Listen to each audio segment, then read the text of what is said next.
Bjarke Sears, Brian M., Chris Kramer, Christina Wadsworth, Colleen Ringquist, Deb Karpak, Deb Koretz, Faith Scaramucci, Heather Gibo, Hugh McLaughlin, James Robinette, Jen Broderson, Jen Billings, Joanna Doria, Julia Altamose, Julie Berg, Katie McDougall, Larry O'Connor, Lisa Rader, Liza Allen, Martha Santa Maria, MCTV, Megan Sears, Mike Lennox, Nancy Crawford, Natalie Kryzo, Natasha Costin, Rob DeBrune, Ruth Bernstein, Sarah Nadu, Tanya Scuteri, Tara Martin, Val Calzini, Zoe Noble. Great, thank you very much. As always, we're going to start off with the public comment portion of the meeting. If you do have a public comment that you would like to make, please raise your Zoom hand. Peter will then bring you over to the panelist area where you'll be able to make that comment, and then once you're done, return you back over to the attendee area. So with that, Peter, go you. Okay, it's Paul Sherrier, welcome. Hey, thank you. I'd like to make a request. Maybe this is my place, but I would request that Bjarke go first. I would love to go second, but would you mind bringing Bjarke in first? I'll stay here. You don't have to put me out. I'll listen to him. But would you mind doing that? Not a problem. He's coming over right now. Thank you so much. Hello, just trying to get myself organized here. Can you hear me? Yes. Awesome, thank you. Hi, my name is Bjarke Sears, and I am here along with Paul and obviously a large contingent of people to talk to you about an important issue today. Just to let you know, I'm a 15-year teacher here at ACSD. My wife Eileen is 16 years at MUMS. I'm a father of a MUMS 7th grader. I'm a father of a Cornwall Elementary student. And probably most importantly, I'm a teacher here and someone who's very concerned about our pension. And we're here to talk to you a little bit about pensions today. And you might be wondering right off the bat, why us? Why here? Most of us anyway, are not legislators. We are not people who necessarily can have an immediate impact. Well, let me get this out of the way so that we can talk about some of those things without that question. We're here tonight for 3 reasons. The first is to use this forum to educate you and the public about the current assault on teachers' retirement. Teachers have always paid our share. The state, frankly, has not. Now we're potentially being asked to pay more and receive much less because of no fault of our own. Apparently, a promise made is not a promise kept. We also are here to ask you to use your standing as our educational leaders to support us and to use your influence within or on the Vermont legislative delegation to try to stop this really unfair attack. We also would love for you as the board, we would ask you to formally request for Vermont School Boards Association to take a position opposing the changes that Treasurer Pierce and others are advocating. And we would also like to challenge each of you individually as politically independent actors to take a public stand before Election Day. This is particularly important both for members of the board who are running for re-election and for others who are running for seats, to let the public and your teachers know how you feel. If you are going to lead us, we need to know you stand with us. So that's why we're here. So what are the basic issues? Due to state underfunding, primarily during the 1990s, to be fair, the state teacher's pension is underfunded. And let me understand what that means. Were they to pay all the retirees who could possibly retire, all of us, if we just all quit and were able to retire, if they had paid us all at once, there wouldn't be enough money. So that is a problem. This is called an unfunded liability. So to fix this, Treasurer Pierce has advocated a few things. First of all, eliminating our cost of living adjustment once we retire. That would mean that our pay would, or the retirement amount would never go up. Keep in mind, the average teacher retirement is $21,000 a year. That's our average amount we get, $21,000.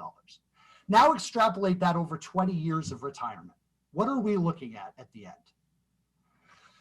They have also said they want to use a longer term to determine what our average is. Currently, our pension is figured out, the amount we get paid is based in many ways on the final 3 years we get paid. The state would like to move that to the final 7 years and take an average. There's no reason for that number. It's arbitrary, right? But it's a number. If you go from 3 to 7, you're going to have to pay people less. So all we hear is, okay, we're just going to use different numbers so we can pay you less. And then we are also being asked to pay more, to move from making 5 or 6% of our income to go to our pension to pay 8%. Okay, so we are being asked to pay more so we can receive less and get no cost of living increase. Okay, so you might say, well, hold on. If not everyone's going to retire at the same time, why are they even necessarily worried about this unfunded liability? Well, more clarity is starting to emerge. There is some talk in Montpelier that in the spring, the state would like to put out some bonds. And of course, bond ratings matter, okay? And the amount that you have in terms of liabilities makes a difference, especially if you have unfunded liabilities. If that is true, that's beyond the pale. If it's true that we are being asked to sacrifice to make economic adjustments on bonds, that's not fair. Okay, so we realize the important point. Nobody needs this money at the same time. So to call this a crisis is contrived. Okay. So why should you care? You might be sitting here saying, all right, that doesn't sound totally fair. Why should we care as a board?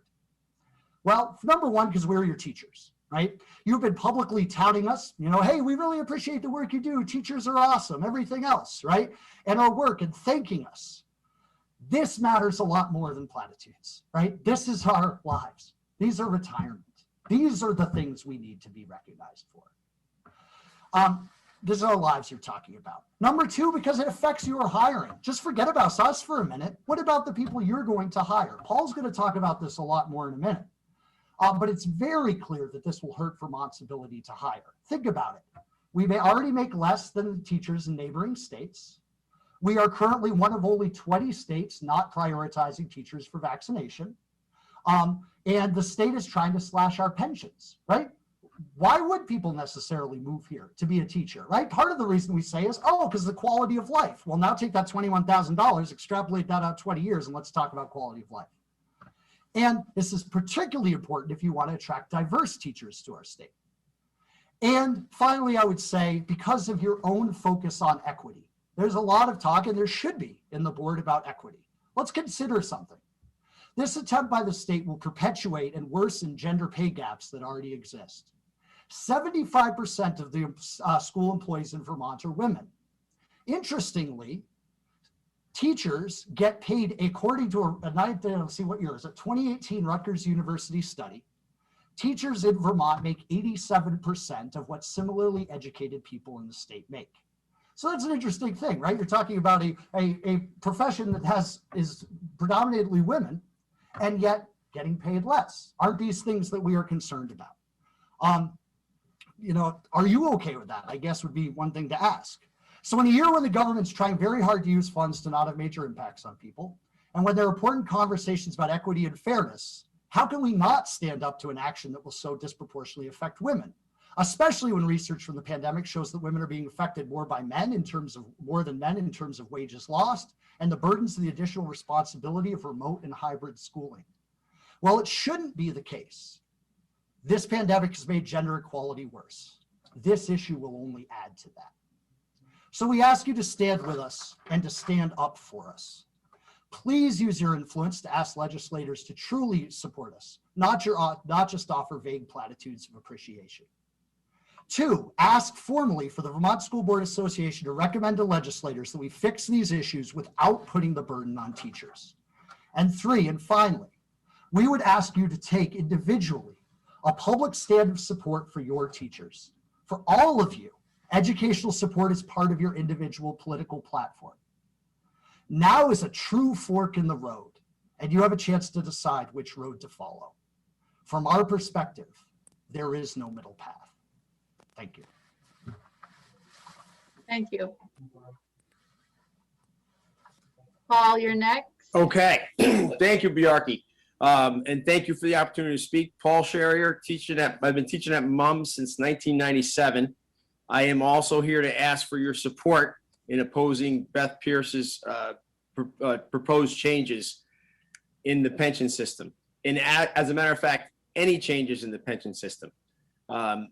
We're not here to negotiate. For us, nothing can change in that system. We want what's been promised to us. So basically, a little story for you. So I moved here from Maryland, and when I got here, I remember being so impressed with the professionalism and the diversity of the staff. There were people from all over the country, Midwest, down south, Mid-Atlantic, and from neighboring states in the Northeast, as well as teachers from Vermont. And it's been very impressive. Now, over the years, we've had a tremendous amount of turnover, as you can imagine. And I've been reflecting upon that recently, and I remember having a conversation with Peter Brinkley, who many of you know, and he, I can remember him right at the end of his career saying how he would walk around the building and just marvel at the level of teaching and the quality of teachers that were in the building at the time. He thought, in his opinion, it was at an all-time high. So through the years, we've been able to maintain this standard of hiring diverse, talented faculty, not only from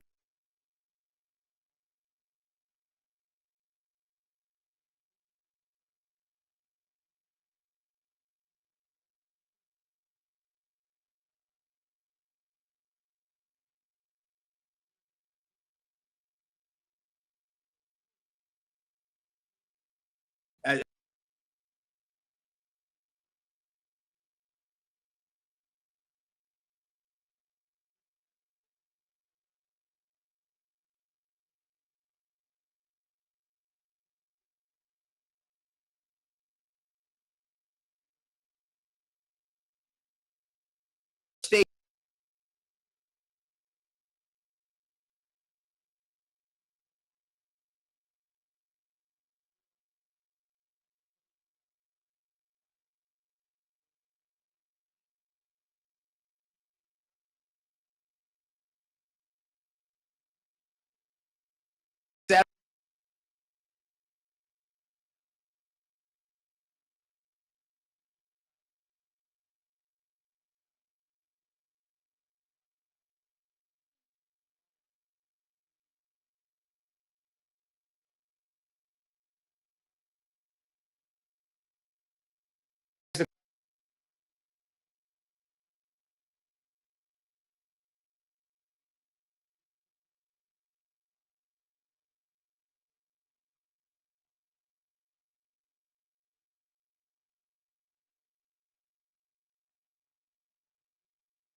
Okay.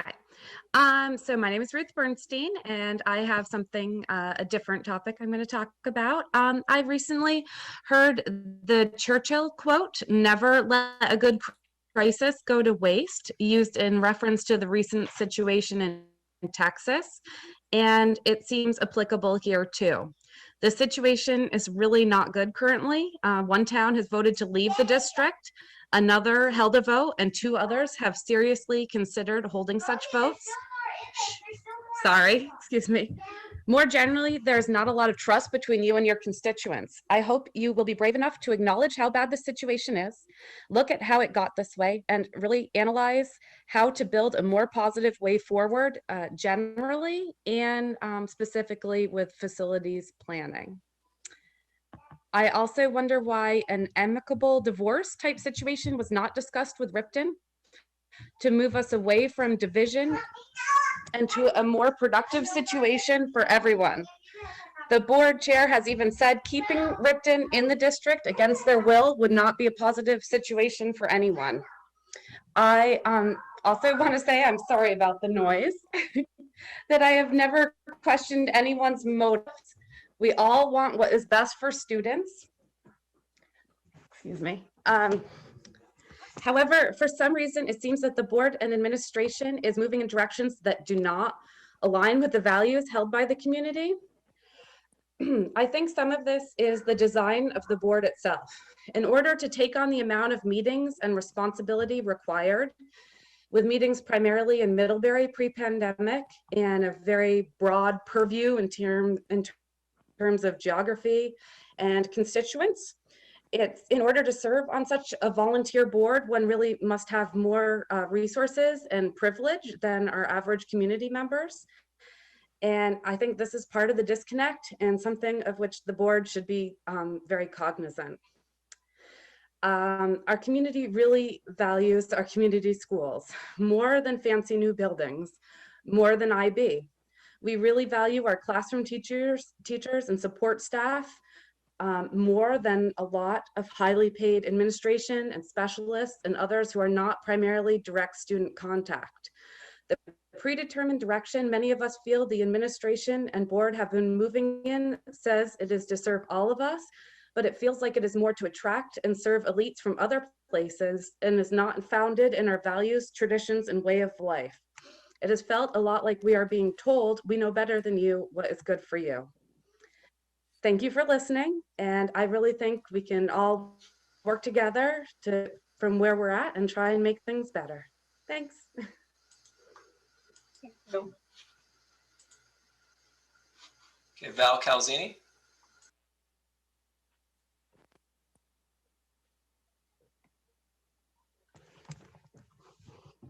You're on mute if you're speaking.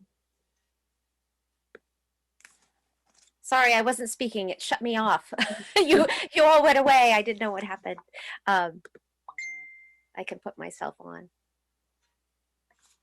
So I'm here tonight to add to what Paul and Bjarki said. I'm Valerie Calzini, and I'm the Cornwall kindergarten teacher. I've been teaching in Vermont my entire career. And I'm here to ask the board and the public to do all that they can to support our teachers by opposing changes to the teachers' pensions. My whole entire career, I've been here and I've trusted Vermont's word that the commitment we agreed to would be honored when I was hired as a really young, excited, energetic teacher. Over the years, I've been required to make my contributions to the fund, and that's money that I could have chosen to invest elsewhere to keep me secure in my retirement. So my safety and security in retirement has been based on this promise, and now is at risk because the changes would make it impossible for me to take care of myself in my retirement. I hope that I can count on my employer and my neighbors to make sure that Vermont maintains its investments in education, because teachers are frankly our biggest investment in education, and that we all work to make sure that our legislature keeps its promises to our teachers. Thank you. Thank you, Val.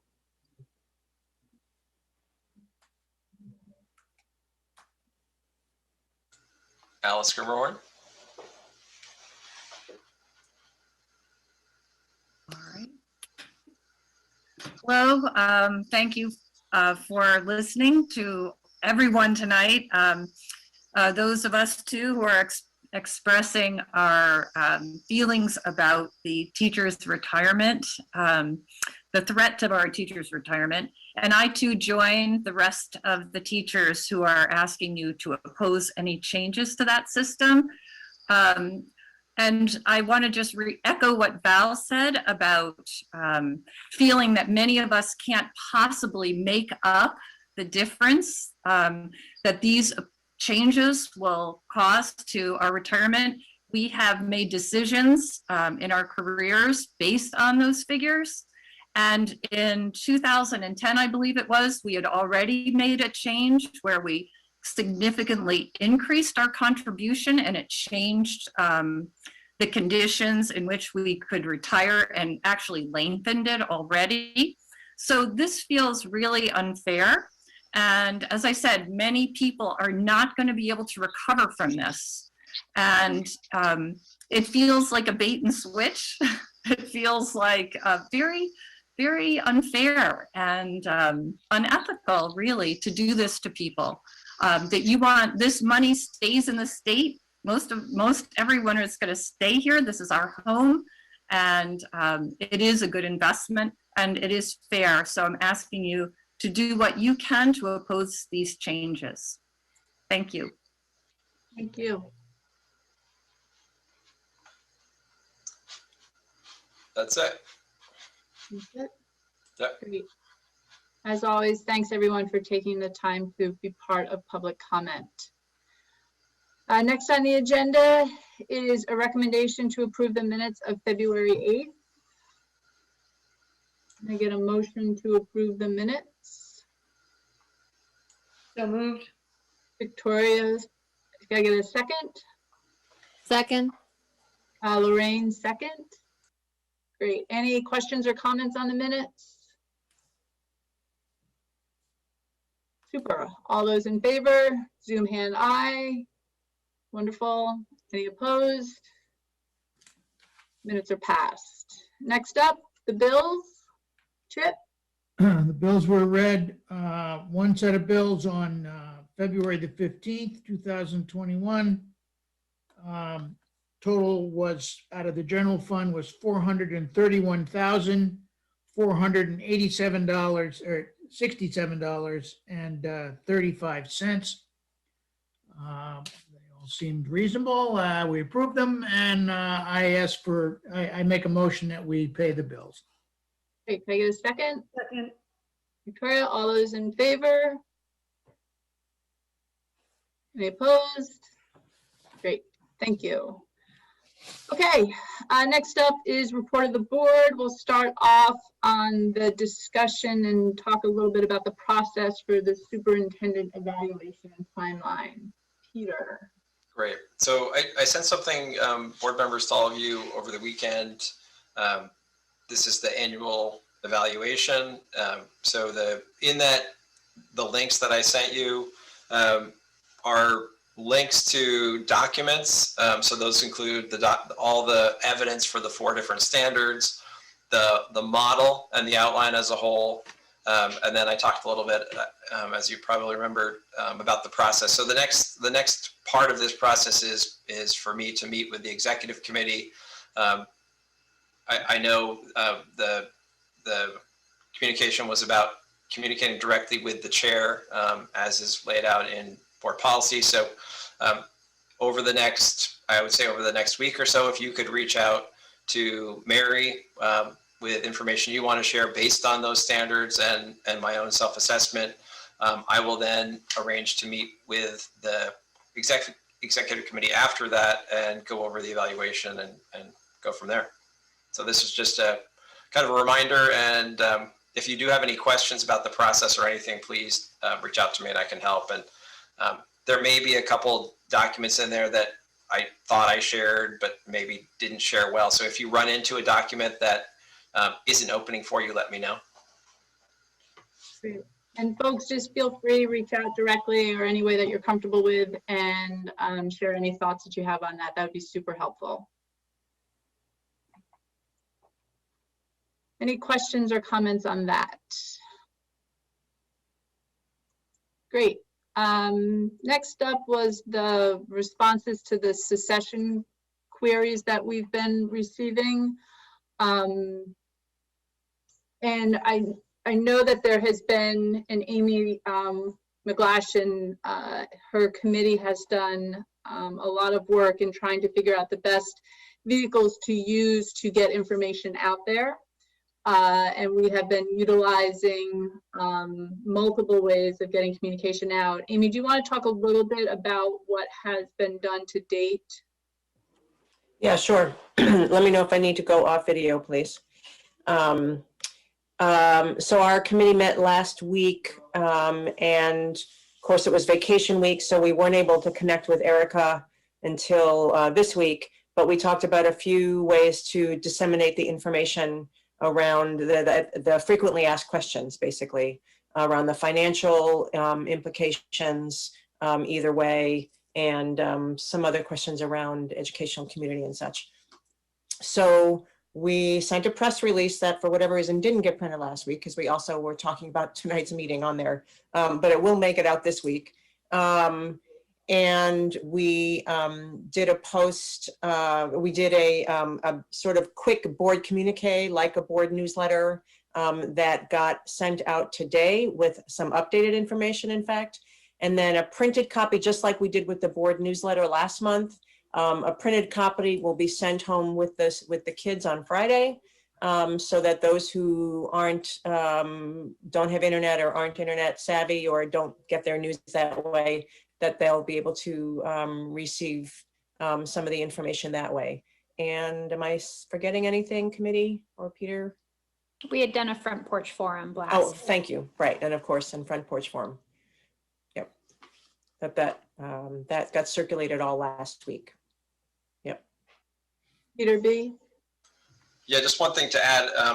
A few people had questions around the financial implications, that document. So Brittany worked on that. I think she updated that yesterday. And so that is now updated. Brittany, do you want to just, it would probably be helpful for you, just because people had different questions about that, if you could just give a quick kind of rationale of how that all those pieces fit together. Sure. So as we've talked about, there's a lot of variables with this and a lot of unknowns. So my goal and sort of my the assumptions that I made were ones that I felt were defensible and reasonable. It's, you know, a simplified version of what something might look like, but it was something that I tried to take things that felt really clear what they were and why I was using those figures. So, you know, for example, in the scenario in which Ripton would withdraw entirely and their equalized pupils would remain with them and they would become their own district, I reduced their expenditures that we can attribute specifically to them. That's from the budget book, as well as the facilities costs I was able to contribute directly to them, the cost of a Ripton bus, and then tried to prorate some other small expenses like technology and professional development. And then I also reduced any revenues that I felt were really clear about how to peel out, like the elementary tuition that they receive from Hancock and Granville students, their portion of the small schools grant, and then I added back tuition revenue for Ripton students to attend MUMS and MUHS, and that's how I got that figure. And then I peeled off their equalized pupils and just compared what that would look like to what our current proposed equalized pupils is. And then for the other scenario that we looked at, which was Ripton remaining as part of ACSD, but the school closing, I still reduced the Ripton school expenditures and the facilities, but I didn't reduce transportation costs or other prorated costs.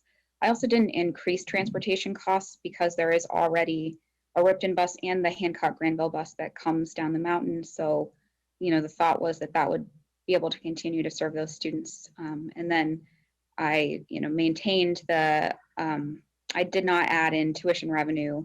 I still reduced the small schools grant portion because presumably with the school not operating, you wouldn't get that.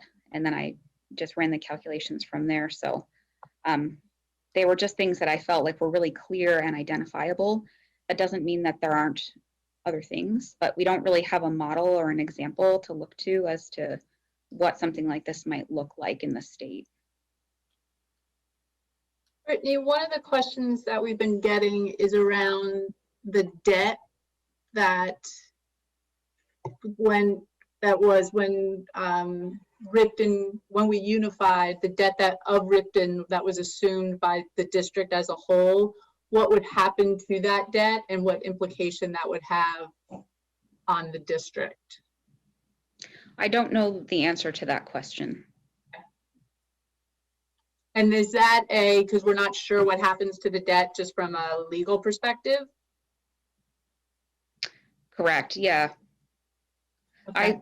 I'm thinking, like there were articles that were drawn up to bring the debt in. I don't know if the same thing would happen in reverse. It seems likely, but Yeah, that's not a lawyer, so. that's my assumption as well. How much is the debt? I'd have to check on it. Their total debt payments are not very much. They're like, 12,000 a year, I think, but I don't know what their total outstanding principal is. I'll have to double check that. It's mostly, I believe it's mostly the solar project. Yeah. And Peter B, is that information that would be finalized post a vote? Yeah, I mean, I don't think that's going to have, you mean the answer to that question or the number? The answer. We can follow up on that to see if there's, statute or something that speaks to that. A lot of the questions or a lot of the eventualities of what happens are to be determined by the state board. And that may be one that, to me, logically, if the district took on a debt 5 years ago, 4 years ago, that debt seems like it would go back to, if the town then withdraws and forms the district again, it's logical. But again, we can follow up, and I can follow up tomorrow and see if there's a quick answer. And if there's not, we can certainly let people know. I think that's part of the challenge, right? Like, there is going to be this list of things that we just aren't going to know because no one had the perfect crystal ball, nor could one have a perfect crystal ball into all of the considerations. Right. And one of those is the timeline. How fast does it go? So, if all 6 towns approve, then it goes to the state board and gets onto the state board agenda. How the state board works through that is a kind of to be determined. Okay. Yes, Chip. Another question I've gotten is, what happens to ACSD? Since if we lose a town, and thus the whole structure of our voting and board membership, so to speak, which was a pretty difficult thing to come up with, then becomes disrupted. Does that potentially lead to even a whole dissolution of ACSD, and we would have to go through the whole process again? That's frightening to me. I have not heard that from anyone. I think given how the board structure was created, and Suzanne was the co-chair on that charter committee, because it's based on population in each town, I don't think there would be any change in the number of board members would go from 13 to 12. But I don't think there would be any other change to the board structure. I would hope not. I mean, the other thing that is not known, and there are two pathways, and this is something that Donna Russo Savage, who has communicated with many citizens who have written the state to ask questions about what happens if Ripton secedes, are they assigned to White River or Rutland Northeast, or is ACSD turned back into ACSU? And the state board has, from what I understand, has the ability to do either one.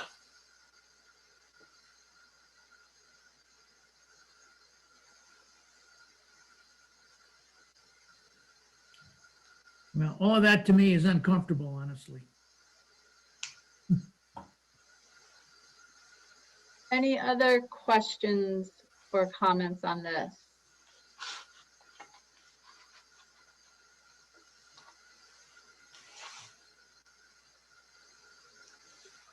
All right, Amy. I actually, to clarify, because in the FAQs, when that question comes up, I just want to make sure that people understand how it was answered, because there is statute that the state board can't assign an independent district to what do we call it, a union district or whatever. So they would have to either dissolve us and turn us back to ACSU, or assign the district elsewhere. Does that make sense? Because I think The only thing I would say is it's not dissolving ACSD, it's adding another layer, it's adding ACSU. So ACSD would stay, in a similar way to kind of how Rutland Northeast is structured right now. So Rutland Northeast has the Otter Valley Unified, I think it's called, and then they've got Chittenden, and they have an SU over all of those. So it's kind of the same thing where ACSD wouldn't be dissolved, I don't think. It would be more, ACSD would still be the 6 towns, and then there would be ACSU, which would look over Ripton and ACSD. So if that's not clear in the way the FAQs are, then I don't know if people should take a look at that and see if that needs to be. I can look at that. Yeah. And then Peter, one of the other questions that we're seeing is, what is then the governance structure of that ACSU? So in an instance where you have ACSD and we have this governance structure that is then 12 towns, what governance structure would ACSU be? The ACSU would be, it can be brokered between two districts within, but it's not proportional like the board is. And that's why previously, if you remember, we had 3 members on our SU board, ACSU board. We had 3 members from each town. So it wasn't proportional to the number of voters within that town. So it's a representative structure. But Donna responded to a question about that and said it's something that could also, if there's a big imbalance in numbers, could be something that both parties agree to a certain structure for that board. Yeah, and I don't know how many of you were part of the board when there was an SU structure, but the gist of an SU structure is that the SU doesn't have any taxing authority, so all the revenues from the SU come from either assessments from member school districts and grants, basically. So oftentimes the SU becomes the LEA, which is the local education authority, for like federal grants that it all passes through the SU. So it's really like a governing structure that typically includes centralized services like the superintendent and fiscal services and sometimes tech and special education. They live there, and the SU budget is approved by the SU board, not the taxpayers, and it gets assessed out to the member districts. So it's a couple more layers. Sounds very simple. Yeah. As are all things in Vermont education, finance, and tax law. Very simple. Any other comments or questions on this?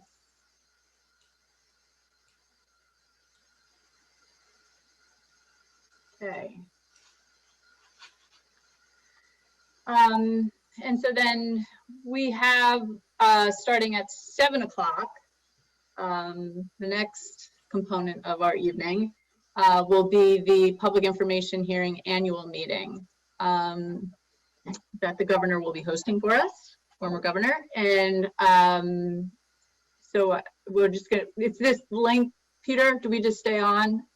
No, it's a different link. It is a different link. Yeah. Okay.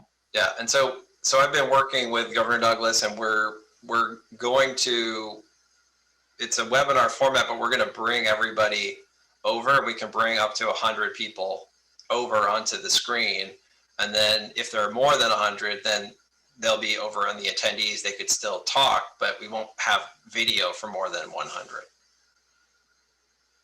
And just from a process perspective, could you remind everybody who will be speaking during the meeting and that format?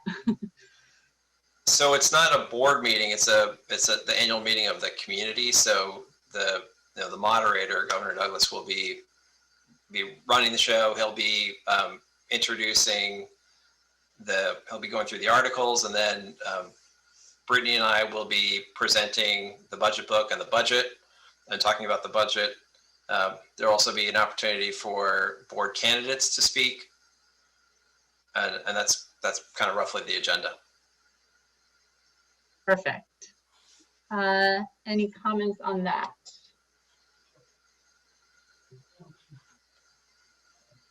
All right, so, oh yes, Davina. Sorry, I may have missed it because I'm trying to get dinner for the little one, but is this, Peter, are you just gonna be transferring this link over to the session, or is there another link? There's another link. Yep. And Okay. you have a link for it. Okay, I'll just have to go through my emails, I guess, and find it. All Well, right, if that doesn't work, you can also go to our calendar and catch the link there too. sounds good. On Thank our you. website. Yep.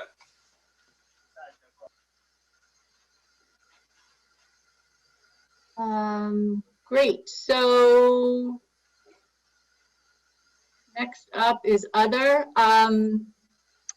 We do want to congratulate Vicki Wells on your new appointment and opportunity to get back closer to kids, Vicki, as a principal, and just really just so excited for you and for those kids, and want to thank you so much for all that you have done in service of this district, and really congratulate you on behalf of everyone. So thank you so much. We'd love to hear your thoughts as you take this on. This is a huge shift, and one I imagine you are so excited for. It's going to be a very large shift, especially having spent the last 17 years doing the Director of Student Services. But I am really, it's bittersweet, and it's with mixed emotions that I leave, because I love what I do and really foresaw myself just staying until retirement. And the opportunity arose, and the idea of, especially after COVID, the idea of being back in an elementary school building, being with kids, and really watching systems change on a day-to-day basis, and having a greater impact on systems change and on student outcomes, and the ability to serve the community just was too appealing to pass by. So I'm very excited, and like I said, it's bittersweet. I have a lot of great memories here at ACSD. So thank you very much for being a part of our community, and good luck in this next stage of your career. It's very exciting. Thank you. And we would also like to take this opportunity to thank Jory. Jory, this is going to be your last board meeting, I believe, if I check my calendar. And it's, it is important work, and it's hard work. And thank you very much for the tone and the thoughtfulness that you have brought to this group of people and to the work of ACSD. I have really enjoyed personally, and have learned greatly from you, and really appreciate all the work that you have volunteered to do. So thank you very, very much.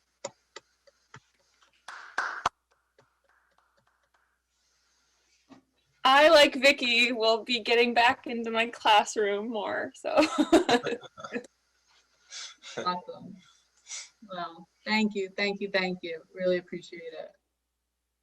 Any other comments or thoughts? Peter C.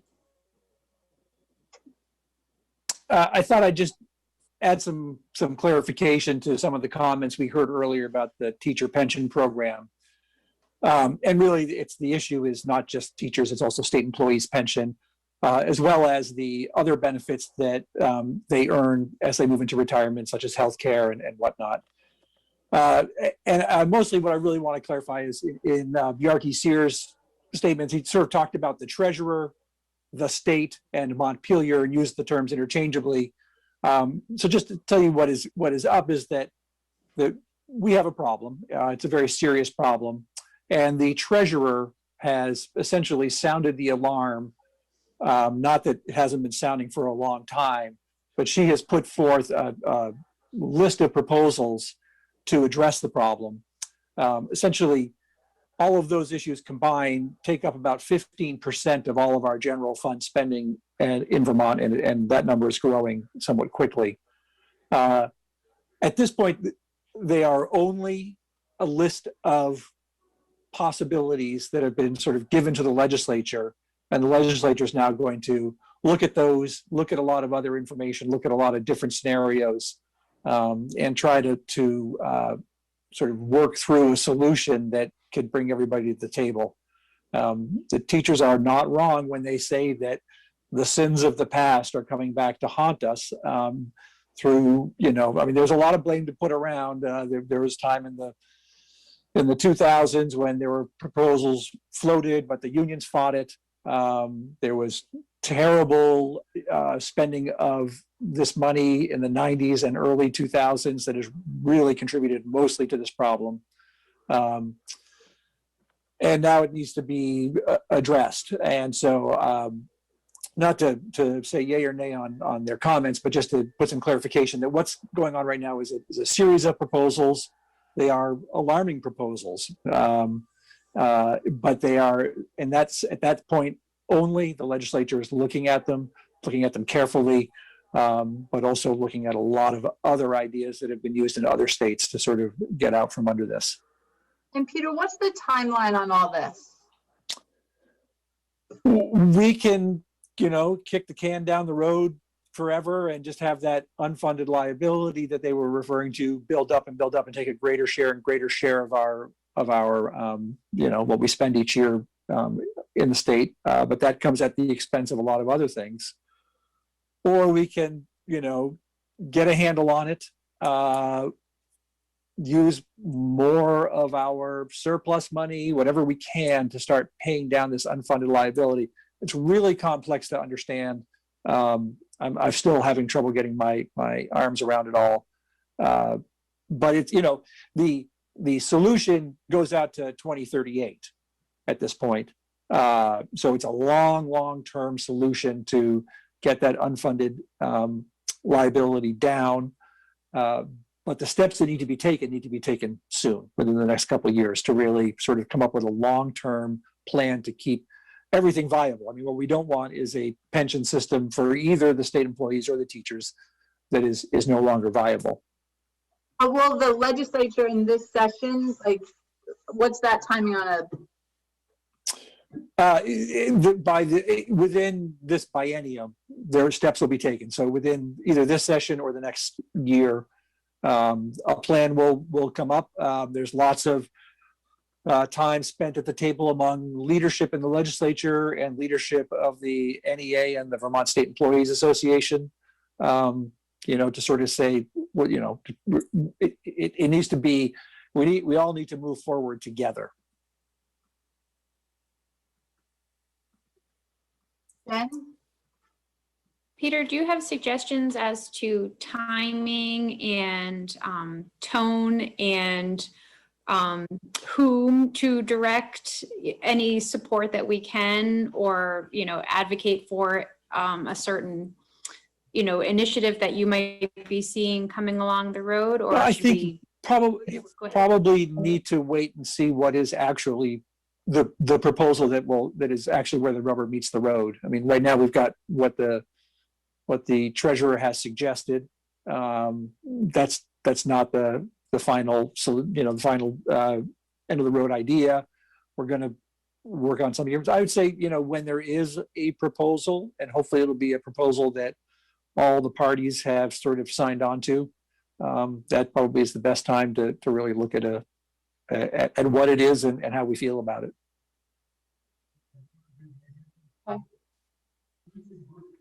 Okay. Yes, Peter B. We probably need to wrap this up just because the other meeting's starting soon. I gotta open that one up. All right. Motion to adjourn.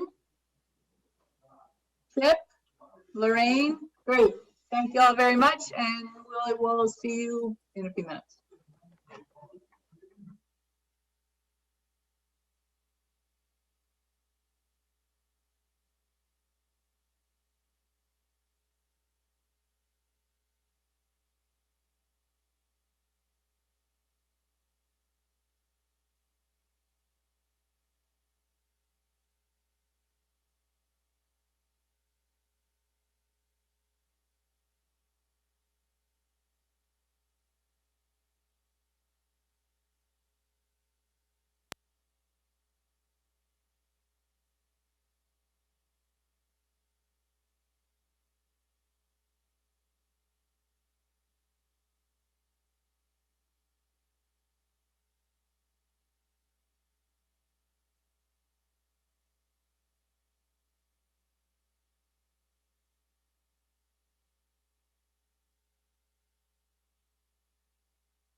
So Governor Douglas, can you see the attendee list on the side there?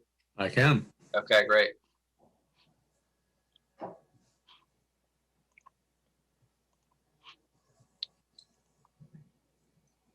So it's moving pretty smoothly.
So I think we're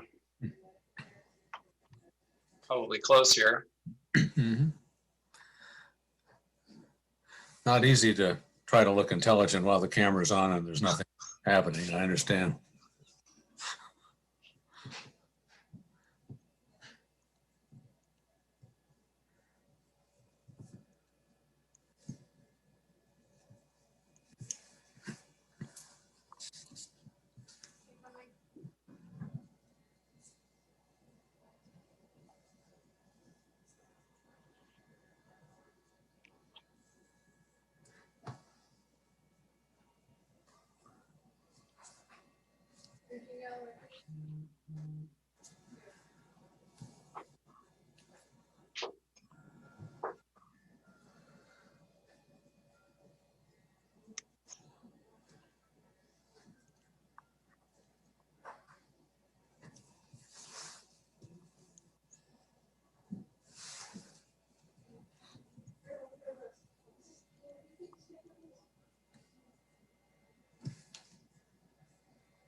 So we're up to 70 people now.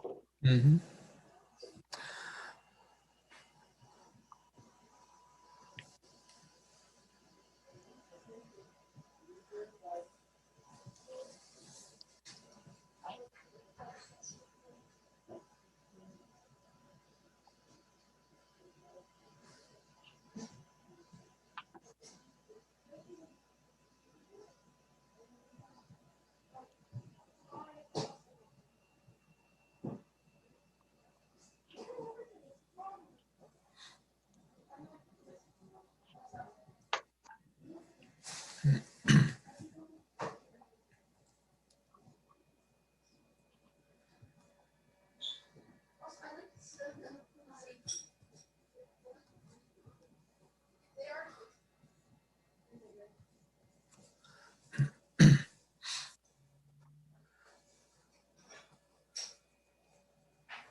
Few straggling in. They probably had to park over by the football field.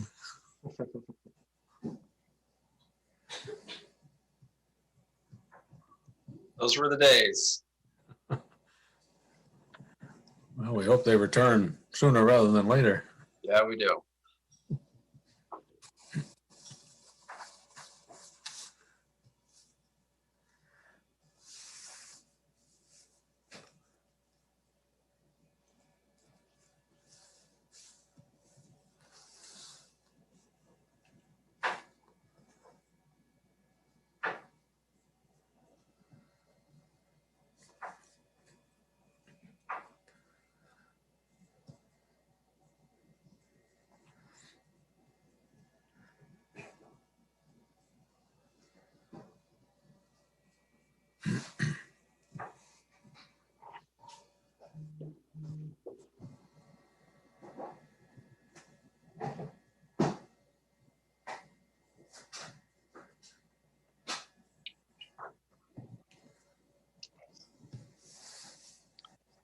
Governor Douglas, I think we might be ready. Well, in deference to those who were prompt and in due respect to their time, why don't we get the meeting underway, and a few more may join us as we go along. I'll start with the warning for this evening's event. The legal voters of the Addison Central School District are hereby notified of the virtual public information hearing on Tuesday, February 23rd, 2021 at 7 p.m. to discuss Australian ballot articles warned for vote on Tuesday, March 2nd, 2021. We have with us tonight, of course, our Superintendent of Schools and Zoom Meister, Dr. Peter Burrows. Our district clerk, Linda Barrett, is here recording the discussion tonight. Our school board is with us. Betty Kafumbe, Jen Newseeder, Mary Cullinane, the board chair, Mary Gill, Jory Jacobite, Victoria Jetty, Peter Conlon, Davina Desmarais, Chip Malcolm, Lorraine Morse, Peg Martin, Amy McGlashan, and Suzanne Buck. We appreciate their hard work on our behalf. Our purpose tonight is to offer a chance for the administration to present the proposed budget for fiscal year 2022 and then entertain your questions about it, along with a couple of related financial articles. The process with which many of you are more familiar than I, no doubt, is to push that little raise hand button if you have a question after the presentation is over, and I'll call on folks as I see their raised hands come up. And we hope and expect that it will go very smoothly. So any questions about that process? Pretty straightforward, and our superintendent will make sure that you're able to unmute yourself at the appropriate time when you're invited to speak. We may have a question here about the process. Tanya's hand's been up from the beginning. I'm going to ask her to unmute. Is that okay? Yeah, Tanya, sure. Hi, everyone. Can you hear me? Yep. Great. Thanks so much. The link on the ACSD website, when you go, there's a notification message that pops up and gives you all the details for the meetings, and that link is not working to join the meeting. So I just wanted to let you know that. Thanks. Thank you. I saw Sharon on here somewhere, so, and maybe Erica too. They could get on there and move it to the calendar invite. Great, thank you, Tanya, for raising that. Well, let me read the articles that we'll be voting on March 2nd, and then invite our team to make their presentation. Article 1 is to see if the voters of the Addison Central School District will vote to authorize its Board of Directors under 16 VSA Section 562(9) to borrow money by issuance of bonds or notes not in excess of anticipated revenue for the school year. Article 2 is shall the voters of the Addison Central School District vote to authorize the ACSD School Board to expend $40,352,941, which is the amount the ACSD School Board has determined to be necessary for the ensuing fiscal year. It is estimated that the proposed budget, if approved, will result in education spending of $18,936.57 per equalized pupil. This projected spending per equalized pupil is 0.34% higher than spending for the current year. Article 3, shall the voters of the Addison Central School District vote to authorize the ACSD School Board to appropriate $623,744 of the FY 2020 unassigned fund balance, estimated at $1,173,744 to the ACSD Capital Reserve Fund. So those are the three budgetary related items that will be on our ballot when we go to our individual town voting places on the 2nd.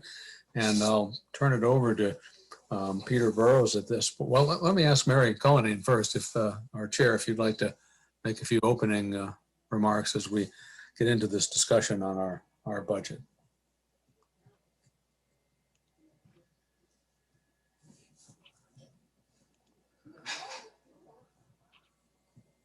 Great. Thank you very much, Governor. And thank you to everyone who has joined. It's great to see, even despite the constraints that we have with regards to COVID, the participation of our community members. It's important given this topic, and we as the board appreciate the contributions that you have provided and continue to provide as we work through our challenges. I'd also like to thank in advance Governor for your leadership here as we go through our meeting tonight. We appreciate that as always.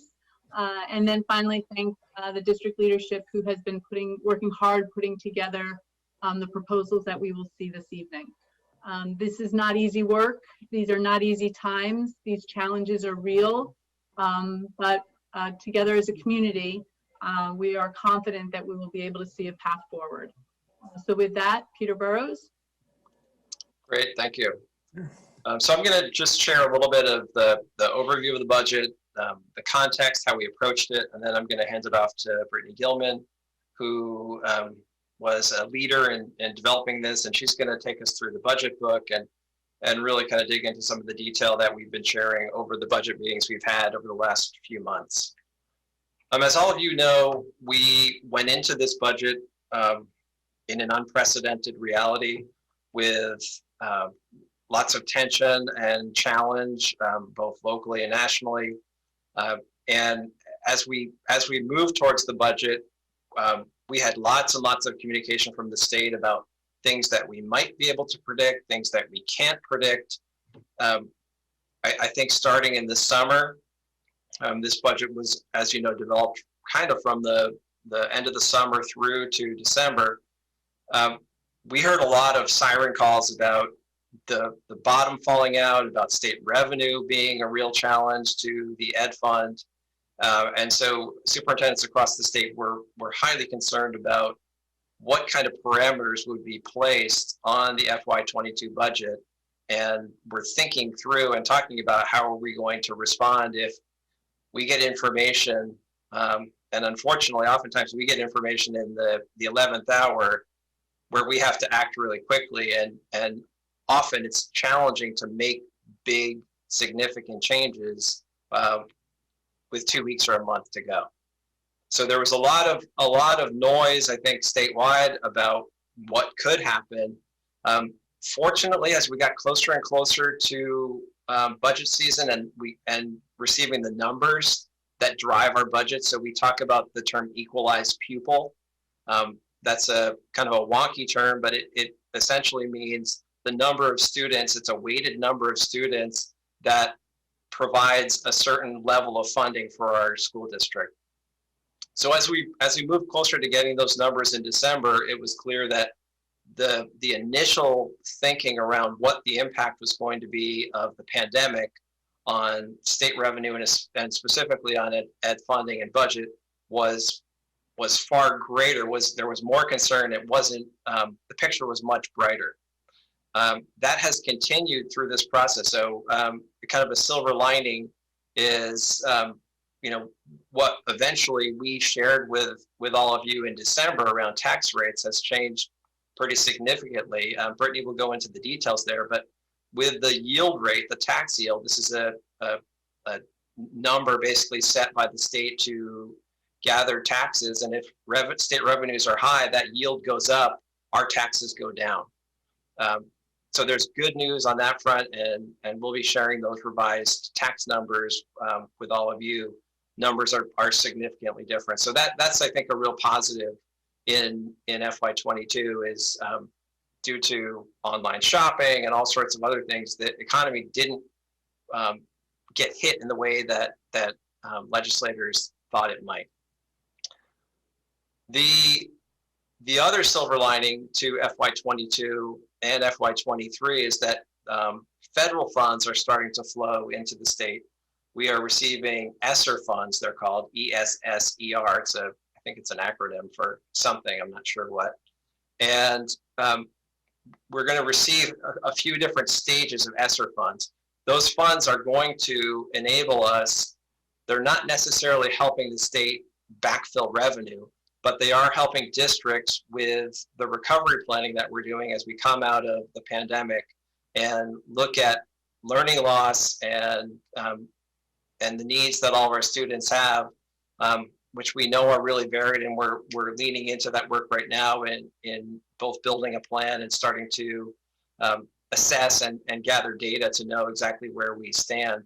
That money will be helping us, and potentially in places where we have to reduce, we may be able to fill in. So we're working on our first ESSER 1 right now. That's coming this spring in terms of submitting that, and we have like over a year to spend those funds. 2 is following, I believe, in the fall, and then 3 is being talked about right now. So that's another, I think, positive for the state, and especially for districts, to be looking at providing additional support for students, looking at after school programming, looking at some of the things that we talk about that we haven't been able to do, sometimes due to either scale or resources or capacity in terms of staffing, that we're going to be able to be thinking about and looking at. Those are one-time funds. Those aren't continual funds. So we're not going to be building programming that we're expecting to run for 10 years with those same funds. So it isn't something that we're going to have long-term. I think the goals of this budget, of the FY22 budget, the big thing and the thing that we've been talking about most is the 6th grade move. So we've spent a lot of time working through what staffing should look like. Again, having a long-term plan for that and looking not just to this year, but looking ahead to, what kinds of structures do we need to put in place to adapt to our current reality. So that's a big part of this budget. The other thing that we spent a lot of time over the last few months in discussing with our community is the excess spending threshold. And the fact that this budget has pushed us over the excess spending threshold, and that threshold is a ceiling that the state creates to suppress spending for districts. And when you spend over that threshold, you are double taxed for every dollar over that ceiling that the state sets. So it's something that you've probably heard about in previous budget presentations. You don't need to study it greatly. Just know that it's a vehicle that the state uses in funding to basically try to support budgets that communities can support and afford. One thing I want to mention in terms of what that does, the board had a lot of communication, or a lot of discussion rather, about the excess spending threshold and looking at our unanticipated fund balance or unassigned fund balance to consider, do we spend some of that fund balance to pay down essentially the amount of money that we're over that threshold, that ceiling, so that we're not double taxed. And the board, one of the articles that Governor Douglas read is, you can see, is the $600,000 is to spend down. The other part of that $600,000 rather is money that's going into the budget from the fund balance to pay down that threshold. As we look ahead, and we've been talking about planning and not just budgeting for today, but budgeting for tomorrow as well, is being prepared for, as that threshold grows higher, or another vehicle comes into play as the state starts their weighting study and starts to implement the weighting study, that we're prepared and we're thinking about that. We know that year to year, we can't be using our ending fund balance to try to pay down the amount we're over the threshold, because this year, if we're 500,000 over, next year we're 1.5 over. And soon we're not going to be able to contain that. So it's important. I think we're in a good place now to be able to respond to that. I expect that FY23 will be a challenging budget just because of that reality. The weighting study that I mentioned has a negative tax impact on our communities and many communities in Vermont, and some gain and some are taxed higher based on those new weights. That's something that probably we will be contending with in FY23. So a year from now, as we're talking about the budget, we'll be talking through how do we respond to that. The legislature right now is talking about a slightly different funding formula, looking at the threshold and figuring out, well, how does that work with the weighting study? Does it work or not? Again, lots that we know and lots that we don't know, and we'll continue to put students first. That's a #1 priority. I want to now pass it off to Brittany, and I'm hoping that she can share her screen.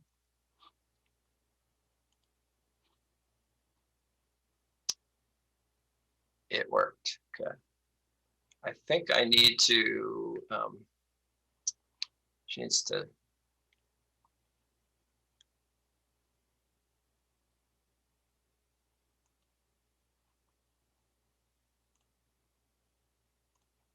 Brittany, I'm trying to find you to unmute you.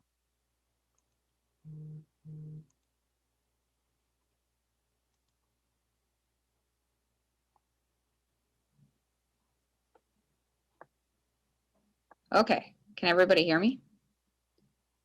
Peter? I can, yep. Okay, sorry, I minimized my window. So hello, everybody. This is the ACSD FY22 budget presentation. And now I can't, there we go. You know, Peter already spent a fair bit of time reflecting on the challenges of the current year and preparing for the future. Just to give you some perspective, for what the process has looked like.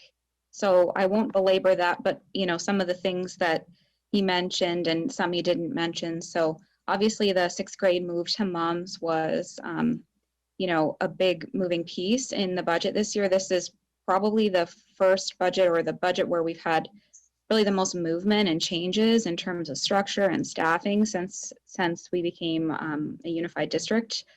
Health insurance premiums again are up, so they increased 9.8% this year. Last year they were over 10, so that's a major driver. We're entering our first full budget year of the statewide collective bargaining healthcare benefits, so we're still, gathering data about what the sort of long-term effects of that might be, and if the first year or the half year that we experienced was really representative of what that looks like. Peter mentioned the excess spending threshold. In a normal year, that would increase, between 2 and 3%, usually around 2.5% is what I would anticipate. And this year it only increased 0.18%. So that was really difficult, especially for districts like us that were kind of bumping up against it.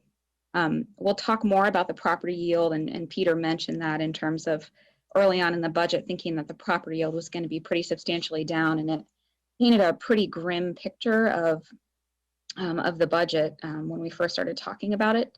And then as the budget cycle progressed, we thought it would be about level, and now it's looking like it's going to be an increase. So that has really helped. And then the CLA, and we'll talk more about that, that stands for Common Level of Appraisal, and every town has its own CLA. The district has one tax rate, but then it's affected by the CLA. So we saw some towns have some pretty substantial decreases in CLA, which affected the town tax rate. So we'll talk about that soon. I also wanted to note that this is our first budget year. So FY22 will be our first budget year with a new statewide uniform chart of accounts. So it's not as evident when you're looking at the district summary, but when you're starting to look at some of the school specific summaries and the detail in the budget book, when you're looking at line items that to begin with were only, 40 or 50 or even $100,000, it can make it look like there was a major change when there wasn't. And I tried to call that out in the budget book, which things were due to coding. So that's just something to be aware of. It's a little bit difficult to compare, and it was a little bit of a challenge to budget and looking and making sure that things made sense. But as we are in the uniform chart of accounts and we enter our second and third year, it'll be much easier to compare. And actually, interestingly, it'll be easier to compare to other districts as well, because we'll all be using the same coding, whereas before it was pretty disparate and there were some really different ways that we categorized expenses. So, just to let you know, when you're looking at particularly smaller line items, it can make it look like there was a really big change, and the changes really are likely due to coding, and in some cases it's shifting, what's covered by a grant and what's not covered by a grant, or even especially in these line items where there's one person who is making up the bulk of that expenses, they selected a different benefit or something like that. So it can just kind of make the data look skewed. So just to call that out. So I wanted to start talking about the summary of changes for staffing. And so in terms of elementary staffing related to the 6th grade move, we're seeing a reduction of 7 licensed positions at the elementary school. And we'll talk about where those are coming from and sort of what that looks like in terms of the number of classrooms at the elementary level. And then partially as a result of the 6th grade move, and then also just related to the services that students need, we're anticipating a reduction of 7 support staff, but we anticipate that those positions will be reduced through attrition. So we're not anticipating rifts due to some vacancies that already exist. And then in terms of secondary staffing, there's an increase of what you're seeing here, current FY21, that's the number of classrooms or, the number of teachers, for example, that they have now, and then proposed for FY22. One thing I want to say, especially for principals that are looking at these numbers, is the current FY21 can sometimes be skewed if you have a teacher who was assigned to a remote academy. So this was sort of budget to budget, the way that we're looking at things. So one way to look at this is right now Bridport has 5 classrooms, so they have some mixed grades. They're going to maintain 5 classrooms because there was a blend that was too large to be a blend, so we had to split it. So the same thing with Cornwall and Shoreham. Mary Hogan, Ripton, Salisbury, and Weybridge are all reducing the number of classrooms that they have. And again, this is related to the 6th grade move. So in Mary Hogan's case, you know, it's related, they have a standalone 6th grade. Some of the other schools like Ripton and Weybridge have a, you know, like combined grade. So we had to look at how to shift those configurations, you know, moving from a, you know, a K1 or to a 1-2 or whatever that needed to be. And then also just looking at how pre-K fits into that and, you know, looking at a district vision for that. So the total reduction here is 7 licensed staff. Some highlights from the 6th grade move, as I said, that has, there have been some pretty detailed presentations about that. But the general overview is that there's 1 team per grade level. So right now there's, excuse me, 2 teams per grade level. And those are the, you know, Lang and Lit, math, individuals and societies. I list math twice. Very important. So those are the areas that will have, you know, specific assigned to them, to the team. And then, you know, in looking at the needs of the middle school model and how it fits with IB, there's increased guidance, increased world language, and increased music to make that move to the 6th, for the 6th grade work. We're looking at class sizes not to exceed 20 students with about 120 students per team. As I said, the teams are grade levels. So 6th grade team, 7th grade team, 8th grade team. And those increases, you know, we're going from 4 to 3 teams and then increasing some of the areas like guidance and world language. So all that nets to the 1.4. Some non-wage and benefits highlights. So I just wanted to go through some of the areas in the budget book that you might be seeing a big change and you're wondering, you know, why that occurred. So for special education, there are no FTE changes beyond the changes that we discussed for support staff. So in some cases, there were support staff that had a percentage of them that was assigned to special education this past year. So in not filling those vacancies, there's a reduction there. We did have to increase some of our related services. So occupational therapy and physical therapy, we're seeing an increased need for that. But we've seen a pretty drastic decline in out-of-district tuition and special education transportation. So that's really driving the decrease there. There's also just kind of a, there are certain things that can be categorized as reimbursable for special education and certain things that can't. So we're always kind of working with the balance there and seeing what's eligible and what's not. So some things get pulled out into regular education, direct instruction. For transportation, just a reminder that we're still in a 5-year escalating contract. We have realized some savings by reducing a duplicative route, but we're experiencing the increases that we negotiated.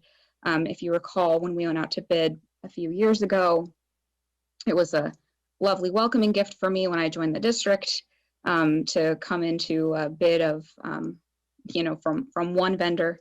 And it was a pretty stark increase, I think 40% that we negotiated down to be able to make it more manageable to build into our budgets. Under debt service, that's decreased quite a bit. Mary Hogan and Shoreham both retired bonds.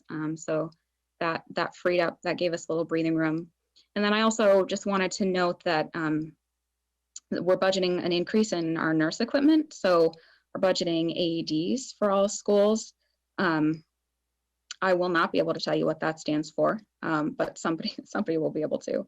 But there was, you know, a lot of discussion about how can we continue to make our schools safer and what equipment do we need that we don't have or that's outdated. So in conversation with the nurses, we've gotten to work with them much more closely this year as a result of the pandemic. And so we built that into the budget. We felt that that was really important.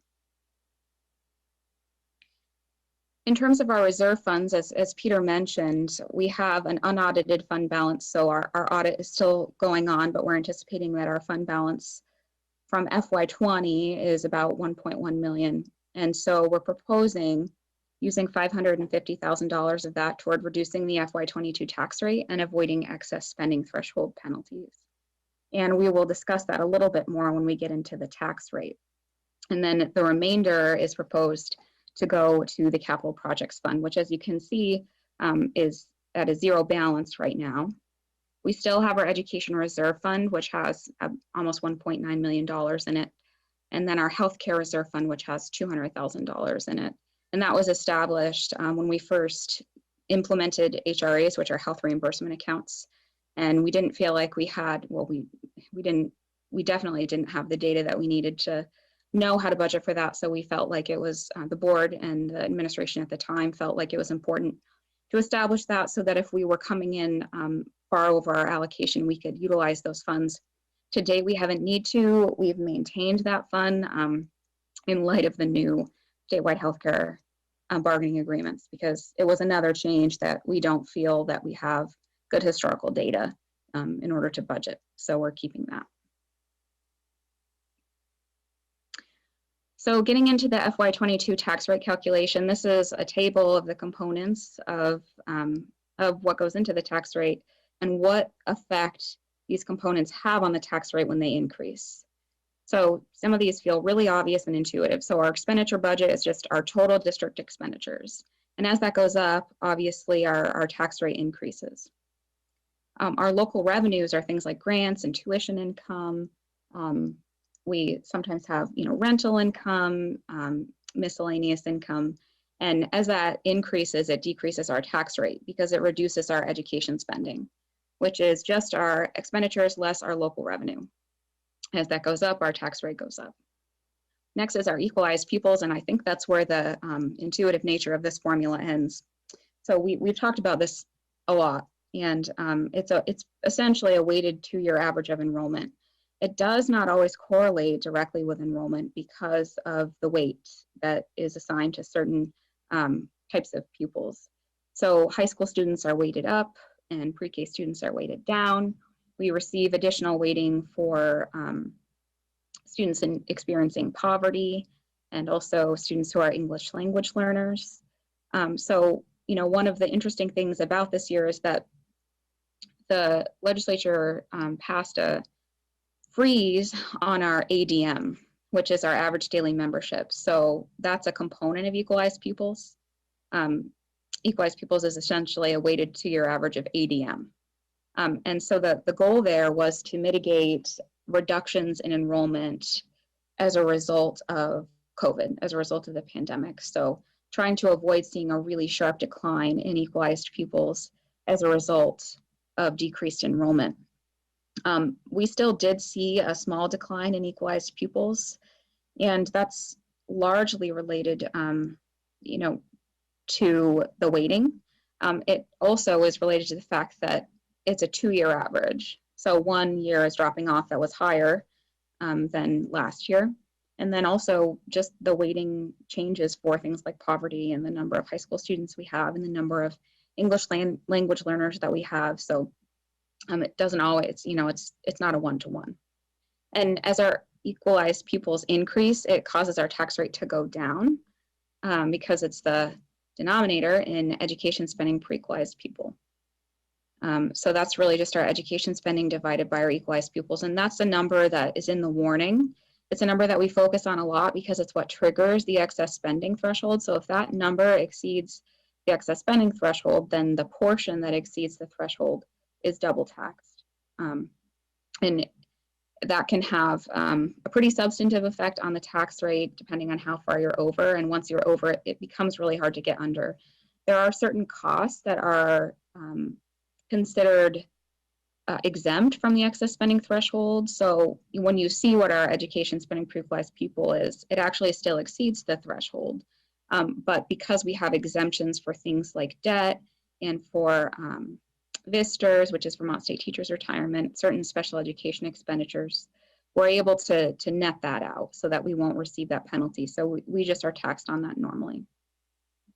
And then the property yield is a mechanism which the state uses in order to collect the amount of money that needs statewide. So we've talked at length about the fact that the funding system that we have is statewide. So the state raises all the money that it needs. And this is what, the primary mechanism, I think, or a major mechanism of how they do that. And they figure out, the total that they need to collect for the education fund. And this number is set accordingly. What we have, we get December 1st. It's a recommendation from the tax commissioner. And it often usually changes between December 1st and, May or June or whenever it's approved by the legislature. When we first started looking at the budget, we thought it was going to be a substantive decrease. So I think we were looking at, tax rate increases of 10 or 12 cents. But since that time, the current bill, the current yield bill that's in legislature has quite an increase, over 3% increase in the property yield. So that's really helped our tax rate. But, we often don't know exactly what that will be when we're talking about the budget, which can make it difficult. And then when you, divide your education spending per equalized pupil by your property yield, you get your tax rate. And this is the same for all towns in the district before the CLA is applied. And this is what our tax rate looks like.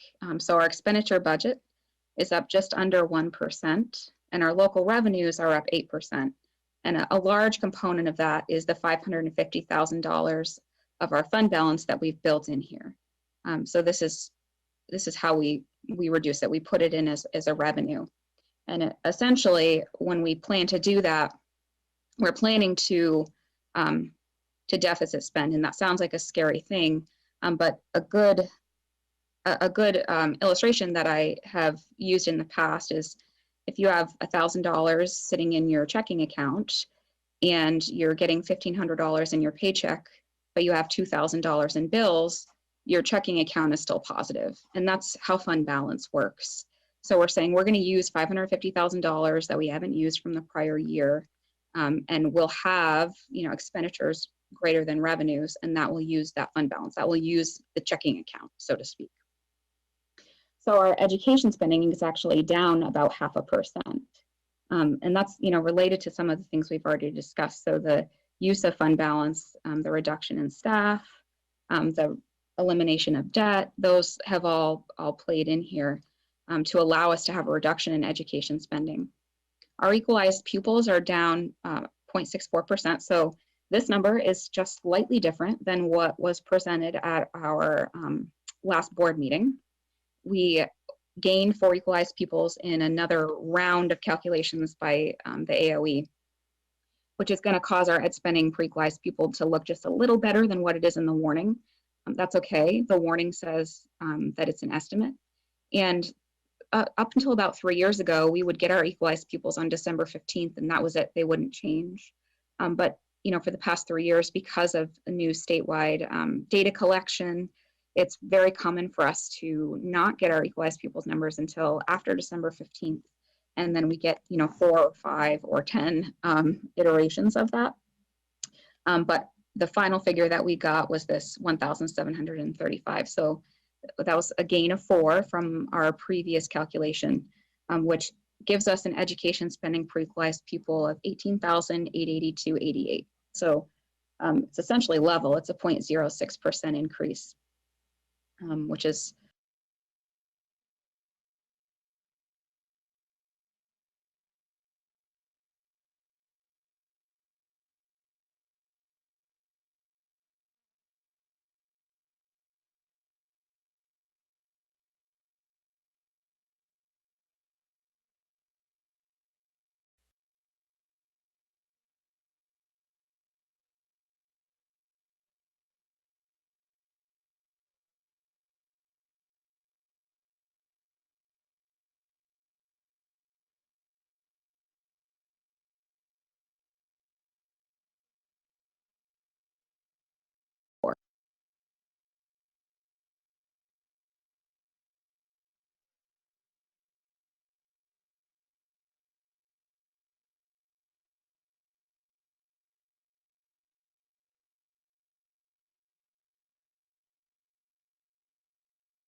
for example, dropped by almost 6%, 6 points, I guess I'll call it. And so that is going to make their increase higher than a town that is actually seeing an increase in CLA like Ripton or Shoreham.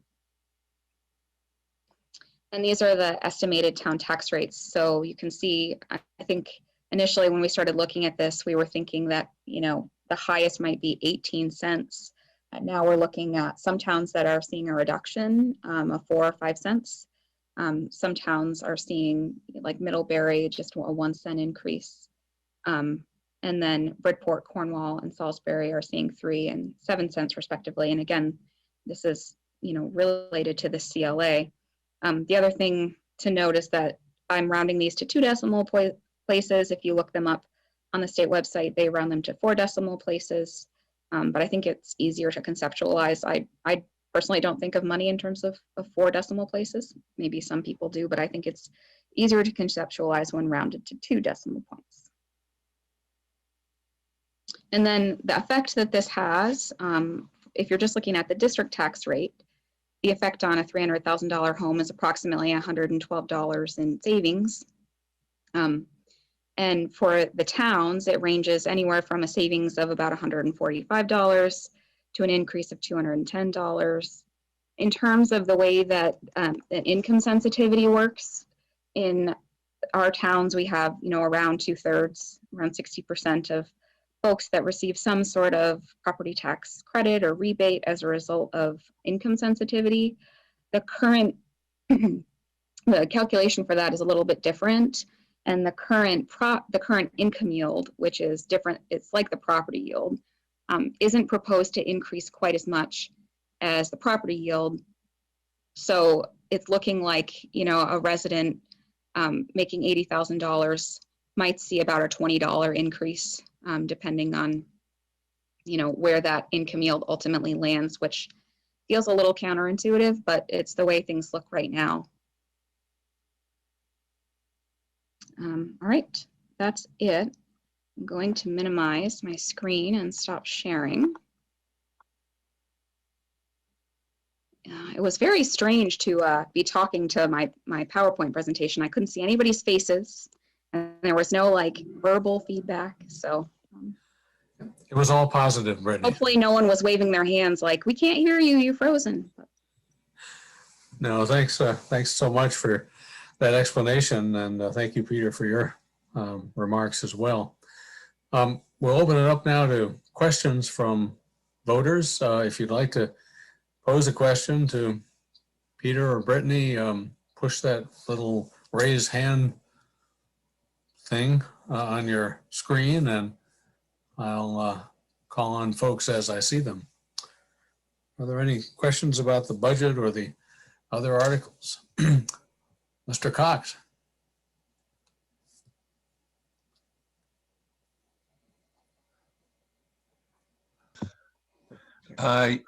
Yes, I have a question for Brittany.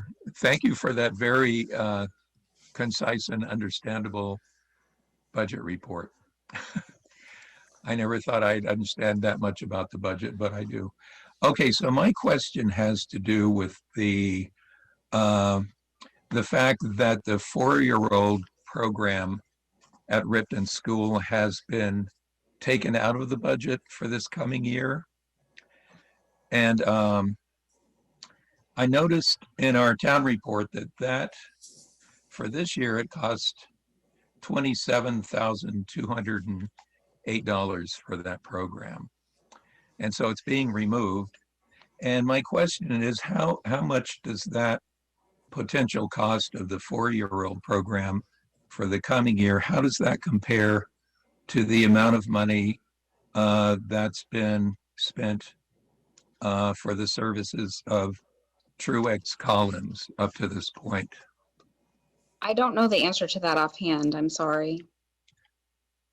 Is there anyone who knows how much has been spent for that architectural firm? That number is over $100,000, I believe, over the course of the last 18 months. Okay, so we also have a number of other costs not related to the master plan, but other curriculum costs. I mean, if you look through our budget, there are many costs in our budget that are well exceed that amount. Well, I don't doubt that. But I just want to pose the question if perhaps it might be worth it to retain the 4-year-old Ripton program, given that we're willing to spend 4 times that amount on the architectural firm. I'm just asking about priorities. Okay, thank you. That was my question.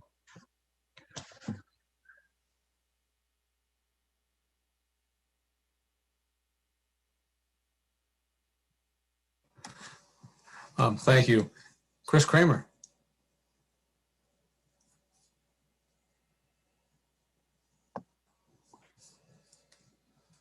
Hi, Brittany. I think you may have touched on this in other board meetings, but could you summarize what the outcome, how the outcomes would look different if the fund balance weren't used, the $550,000, like on tax rates and things like that? Oh, yes, I did go over that, and I need to look at it. If you will grant me a moment to pull up some of my documentation.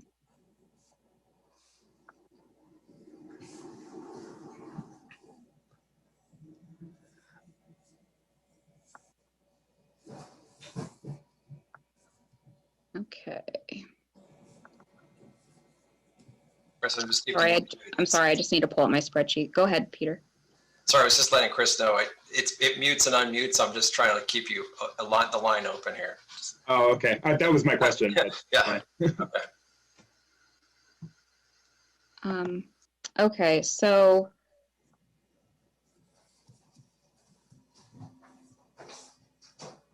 at the time that we were going through the district tax rate scenarios, things looked a little different in terms of the yield and the equalized pupils.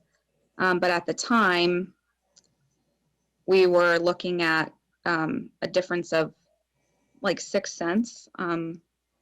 That's changed a little bit because of the property yield, and I'd have to recalculate that. But I think that's what I presented. There was 3 scenarios. One was current, the other was use of $550,000 fund balance, and then another was just informational to see what it would look like without the excess spending threshold penalty. But it looks like it was about 6 cents. Okay. I guess the question is just, since there are voters sort of participating, it seemed like higher level discussion items that took place at the board was whether to use the fund balance or not, and sort of giving a voter perspective to that as well. Just thinking about, okay, is that a good thing to do? Do we want to do that now or not? What the implications are of that. Yep. Yeah, so 6 cents, which is $60, for moving decimal places in my head. But, thinking about the effect of $100,000 home, and then, we usually use $300,000. So the board definitely, you probably saw, we had a lot of discussions about that. Right. Thank you. Other questions of Brittany or Peter?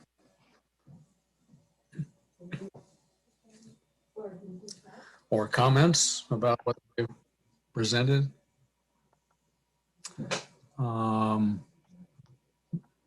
Mr. Costin or Ms. Costin?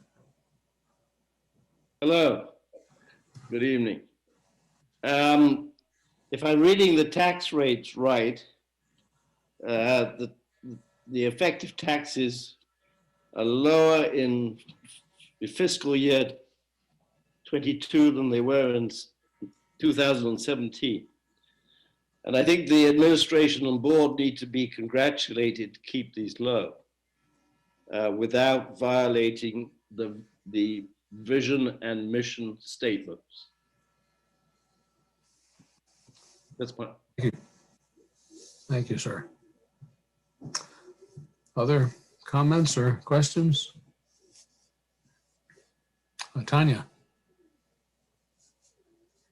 Hi, I just had a general budget question, and I don't think it's part of this budget book, but would it be possible to see an in-depth analysis of the cost of the International Baccalaureate program. I know when we had voted on it, the focus was on the professional development budget and how that would compare, but seeing the amount of positions that have been added, like in IB coordinators and foreign language teachers, and I know more positions are being considered for future budget purposes. So I would just like to request that we could get an in-depth analysis of the cost of IB. Thank you.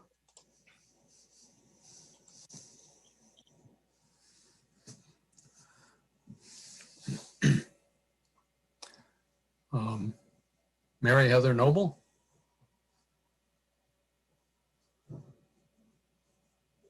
Hi, thank you. This is just a detailed question for Brittany. Actually, if you could just remind us, I didn't quite catch those expenses that are exempt from the spending threshold. Would you mind just repeating those? Sure. So it's primarily our debt, related to eligible bonds. And then we also have some expenses related to Vermont State Teachers Retirement Program. It's not the expenses that, that teachers pay for, a portion of their pensions, but there is a cost that we incur for new teachers. I think it's around $1,300 a year, and we pay that into the pension. So that's exempt. And then there are some special education costs, the costs that are in excess of $60,000 for a student. And then all of those are per equalized pupil. Grandma. Andy Hooper.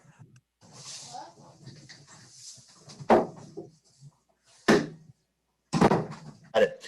I was curious, so it sounds like next year we're likely to bump up against the double taxation threshold if we don't have fund balance to spend down our overall spending. I was wondering how we're situated among other school districts as far as that threshold. How many school districts are above the double taxation line at this point? So I can speak to that, at least regionally. Superintendents in the CVSA region, that's the Addison, Chittenden, Franklin, and Grand Isle. So all of those, and that's probably 2/3 of the students of Vermont too, because we're highly populated. We are the highest spender of all those districts, and we are the one district this year that's over the threshold of all those districts. Okay, thanks. Yep. Barbara Wilson.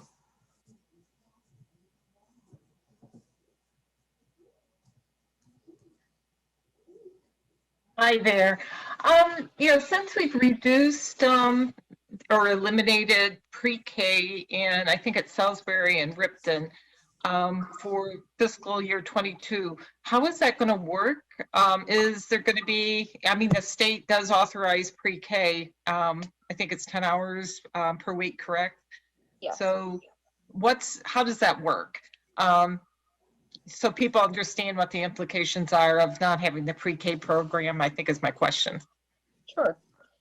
So I'll start and then Peter can jump in if you want. So those students firstly would be eligible to attend another pre-K program in our district, like Mary Hogan or Bridport, if there was room. And then they also are eligible we would pay up to 10 hours a week, which is usually around $3,500 per student. That's set by the state. And they can attend a qualified partner program, essentially. We have a number of those, like Mary Johnson and I think Corey Valley Children's Center. There's a pretty sizable list of partners, and parents can choose to enroll their children there, and we pay the providers directly for the portion of the 10 hours. And then we are able to count those students in our equalized pupils still. In the equalized, okay. And the rationale for cutting the pre-K programs, just so everyone's clear, I think I know, but. It was predominantly in looking at the staffing and enrollment. Ripton 4 or 5 students, I believe, and Salisbury, I believe, was lower than that. And so looking at having full-time staffing, looking at the availability in conversations with private providers about what's available for 3 and 4 year olds. Seemed like the right thing to do, as opposed to the other thing we could do is hire a full-time position. But looking at the scale, it didn't seem like that was a wise move, especially because Vermont has universal pre-K, and those families have access to programs throughout Vermont. We're not regionally bound, so if someone works in Burlington, they can take their student to Burlington and get that same funding. Sorry, I didn't mean to interrupt, Peter. I was going to say that the Ripton and Salisbury had a pre-KK mix, a blend. And so when the 6th grade moving, it shifted the blends a bit. So for example, at Ripton is a K1, a 2-3, and a 4-5. And so as Peter said, we were looking at, weighing having a full-time staff against some of the other factors that he mentioned. Thank you.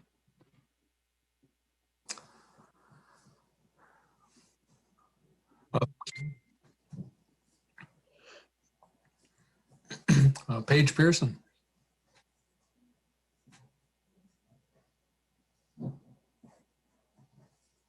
Hello, everybody. Sorry, my button didn't work. I just wanted, I may have missed, did Tanya's question get answered about, I guess I would ask it in a different way. Is there the ability, or does the current budget have positions broken out that are specifically IB related? I think that's what she was trying to get at. I may be wrong, but I'm just curious if there is. Yeah, so the IB related positions, like the IB coordinators, are housed in the PD curriculum section of the budget, and they're also partially grant funded, so they'll show up in our consolidated federal program grants as well, a portion of them, and then the portion that's locally funded is contained in the professional development curriculum section of the budget. Okay, so a person could look at the budget and kind of line item that out and figure that out if they needed to. They could. I mean, one thing I would say, yeah, there are IB fees. So broken out in the budget book is IB fees and what those cost. If you're looking at, I know professional development was raised earlier. If you're looking at an IB cost as if we didn't do IB, we wouldn't have these costs. We would have other costs related to having an instructional coach or someone helping to facilitate teacher leadership around curriculum. So yeah. Okay. So it's a complex question in terms of what would completely go away if we weren't doing IB, what costs would completely be wiped off the books and wouldn't come back versus, IB is curriculum essentially. So right.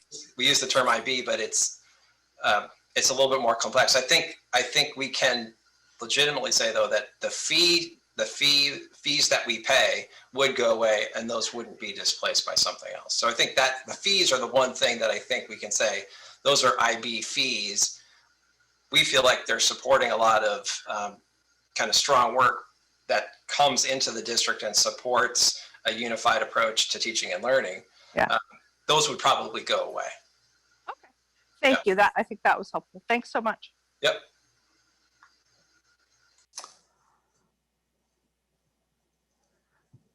Other questions or comments?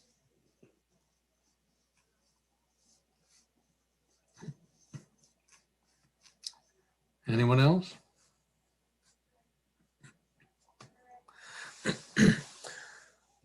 Well, if not, the other item on our ballot on March 2nd, of course, is the election of officers, school directors from Cornwall, Middlebury, and Shoreham.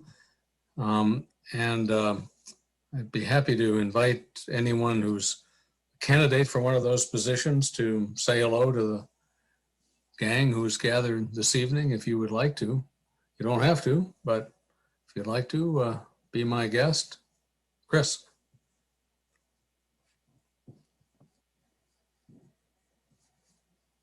Try to lower my hand here. Hi, folks. Chris Kramer from Cornwall. I am currently the co-chair of Friends of Cornwall School, which I have done since the end of my son's kindergarten year. He's in 2nd grade now. I have one son in 2nd grade and I have a daughter in preschool who will be in kindergarten next year. So I've gotten the opportunity to try to co-run FOCS during the pandemic, pre-pandemic and during the pandemic, which has been an interesting challenge, but we've managed to do a lot. I think hopefully Heather would agree with that. We'll actually be serving a takeout dinner on town meeting day, which I can't credit myself for at all. Ian Ross is another Cornwallian who put that all together along with our chef, Dan Whittemore. That's one of the primary ways that I've been involved. I also have a background in finance. I have done a lot of finance related consulting to other types of public boards, not so much in education, but there are similar challenges. I work a lot in the energy field, and they raise revenue through an energy charge. If you're familiar with Efficiency Vermont, you know what I'm talking about. And how much you can use and spend that way, and what the limitations are, is an annual problem. And part of my job is to help public boards figure out how to use the limited resources they have in combination with other things to try to stretch the dollars that they're allocated.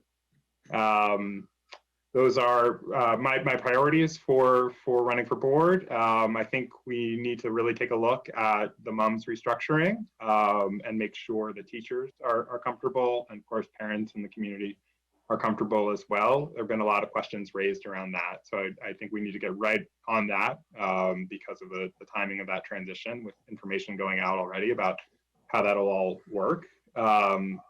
Certainly the pandemic recovery, we've heard a lot of discussion about that tonight. I'd be in favor of forming an ad hoc pandemic recovery committee. If that's something we could do so that we can really focus our attention in on that. And then of course, future planning. We have taken a pause as a district on that discussion, but we will need to come back to it. I mean, you're hearing a lot of the financial challenges that we're facing, and they're very real. At the same time, I think that you've heard a number of folks even tonight mention some transparency related questions. And I think we need to bring both of those things to the table. We need to bring everybody together in hopefully an in-person, more informal setting for some good conversation around where to go. And we also need to commit to really being transparent about how we talk about what's real and what's not. And so I look forward to hopefully having an opportunity to increase my involvement and be part of that process. And I hope you'll consider me. Thank you very much. Mary Heather?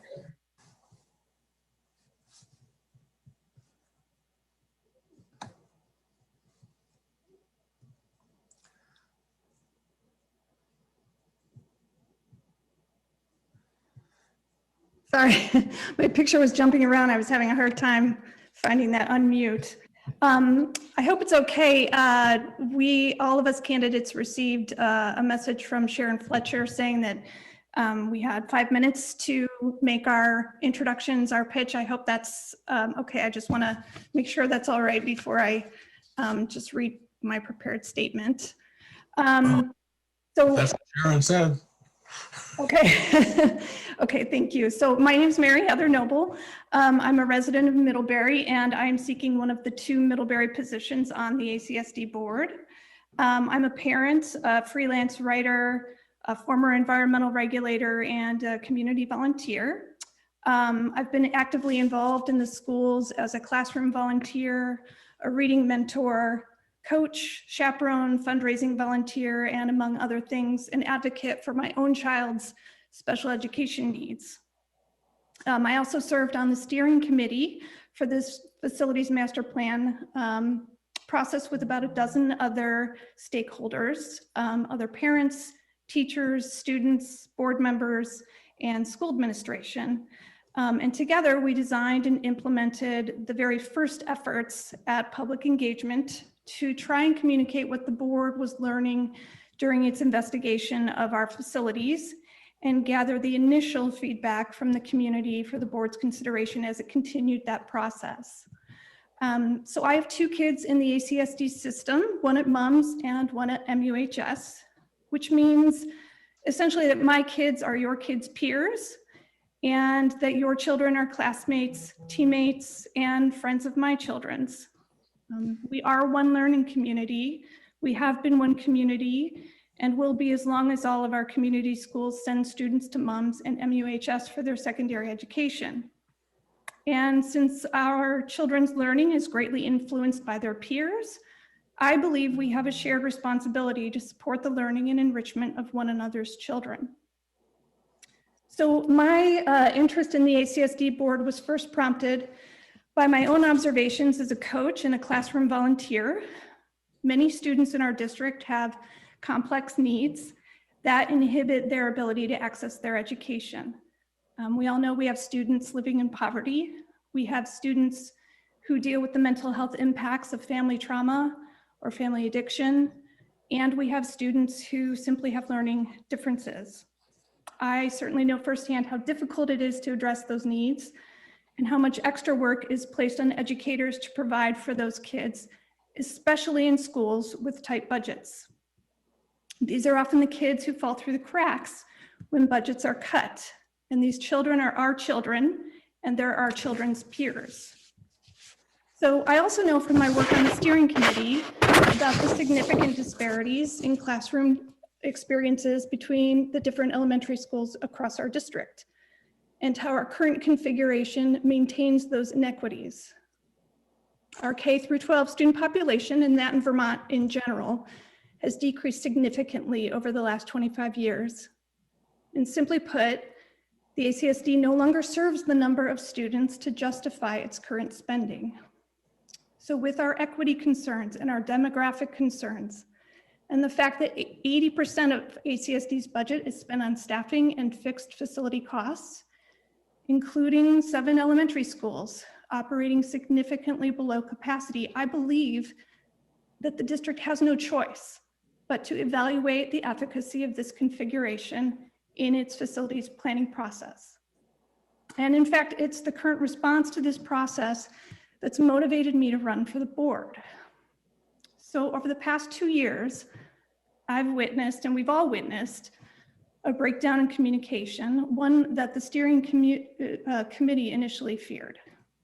I've seen people focus on positions rather than their problems, and dismiss the grave financial challenges we will face as a district, and we currently face as a district, as well as the truly legitimate concerns that people have about closing their school.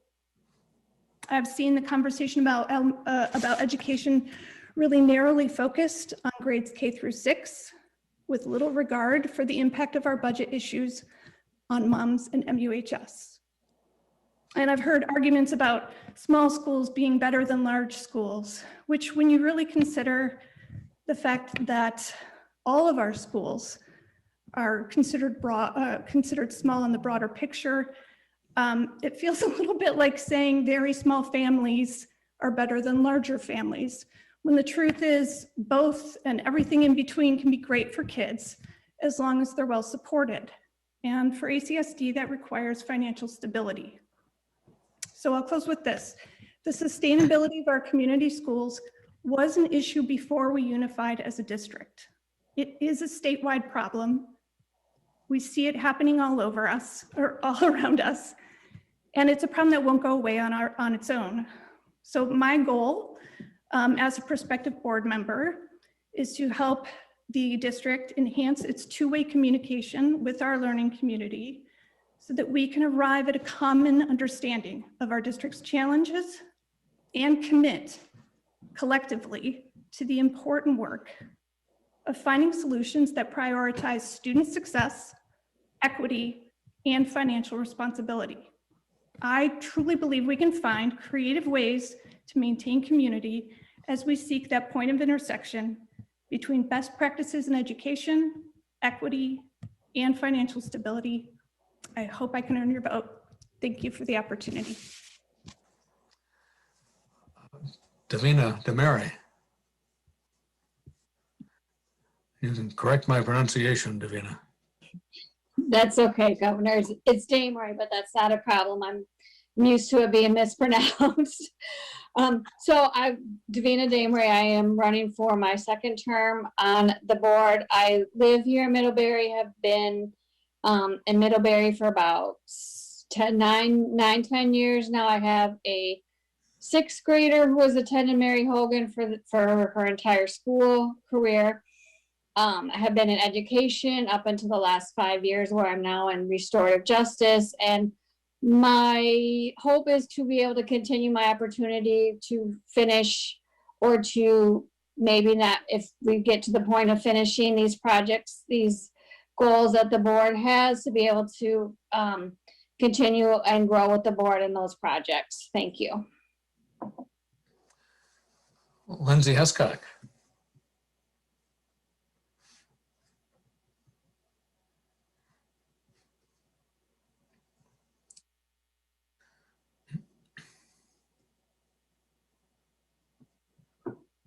Good evening, everyone. I'm Lindsay Hescock. I live in East Middlebury.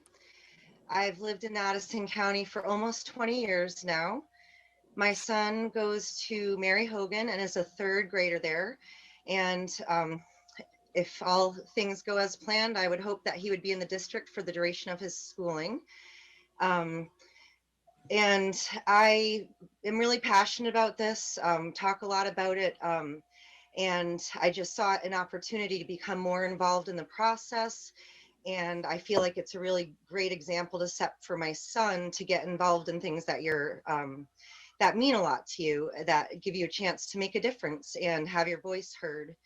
And I also prioritize advocacy, and I get the sense that there are a lot of voices not being heard, or we hear them and then they just echo. So we talk, there's a lot of buzzwords about equity, and but I think that the existing board members have done a lot of hard work, but there's a long road ahead. I'd like to tell you a little bit about my background. I grew up in Connecticut, but I have deep roots in Vermont all my life. I've visited family up here, moved here about 20 years ago. I'm a parent and a volunteer. I've volunteered in the classroom since my son started kindergarten with MESA. I've done a lot of work in schools as a volunteer, and also in special education programs and doing enrichment programs. Many people know me from teaching classes in the community, teaching gymnastics. I've done work in hospitality and program development, and I work in a local Eastview. So people know me through wearing a lot of different hats, and I'd like you to get to know me as a positive, a person contributing positively to this process, asking good questions and trying to find creative solution to what, in some ways seems like almost impossible problems when it comes to sustainability and this communication transparency issue that not everyone, but a lot of people talk about it. So the issues at hand, everyone talks about them, the sixth grade move and what that's going to look like, getting to the other side of COVID, this facilities master plan, and the way in which it's been happening. And we have a lot of work still to do. The budget, I'm getting questions about, what is my stance on SROs in the school, about IB, that nobody seems to be able to get a line item breakdown of the real costs, not just the positions, but the curriculum fees, training, the displays that are required and the entryways, that kind of stuff. So that's just one example. And I agree with Mary Heather about the K through 12 focus, that we do focus a lot on the elementary schools right now, but we have the spectrum, from pre-K through 12, and in our special education programs, we have students in their early 20s who are still benefiting from the programs. And we have a lot of families and students who rely on the education system to provide far more than just learning math and reading.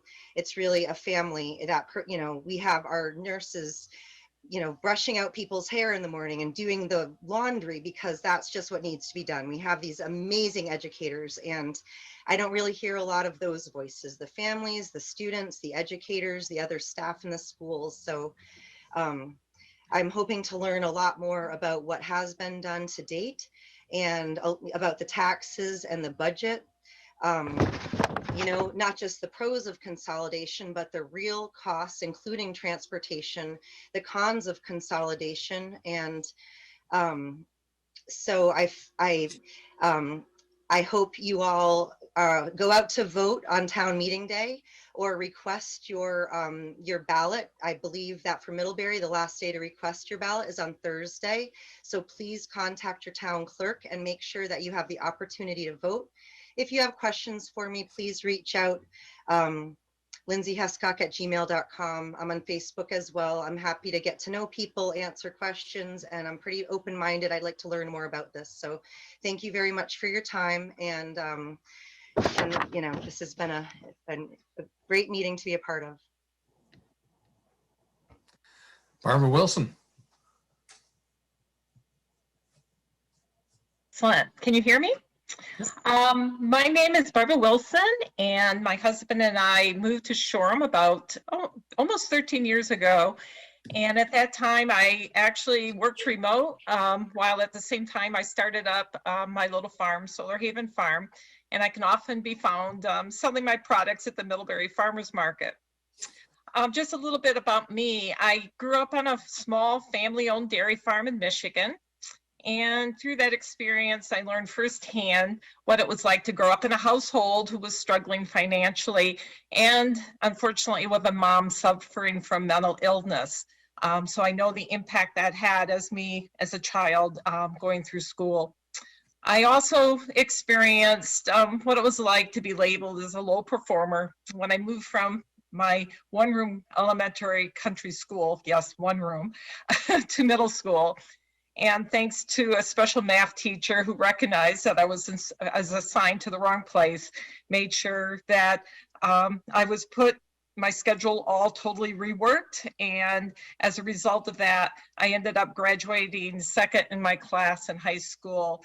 And with the help of scholarships and financial aid and working, I was able to graduate from Michigan State with honors and with a dual degree in mathematics and secondary education.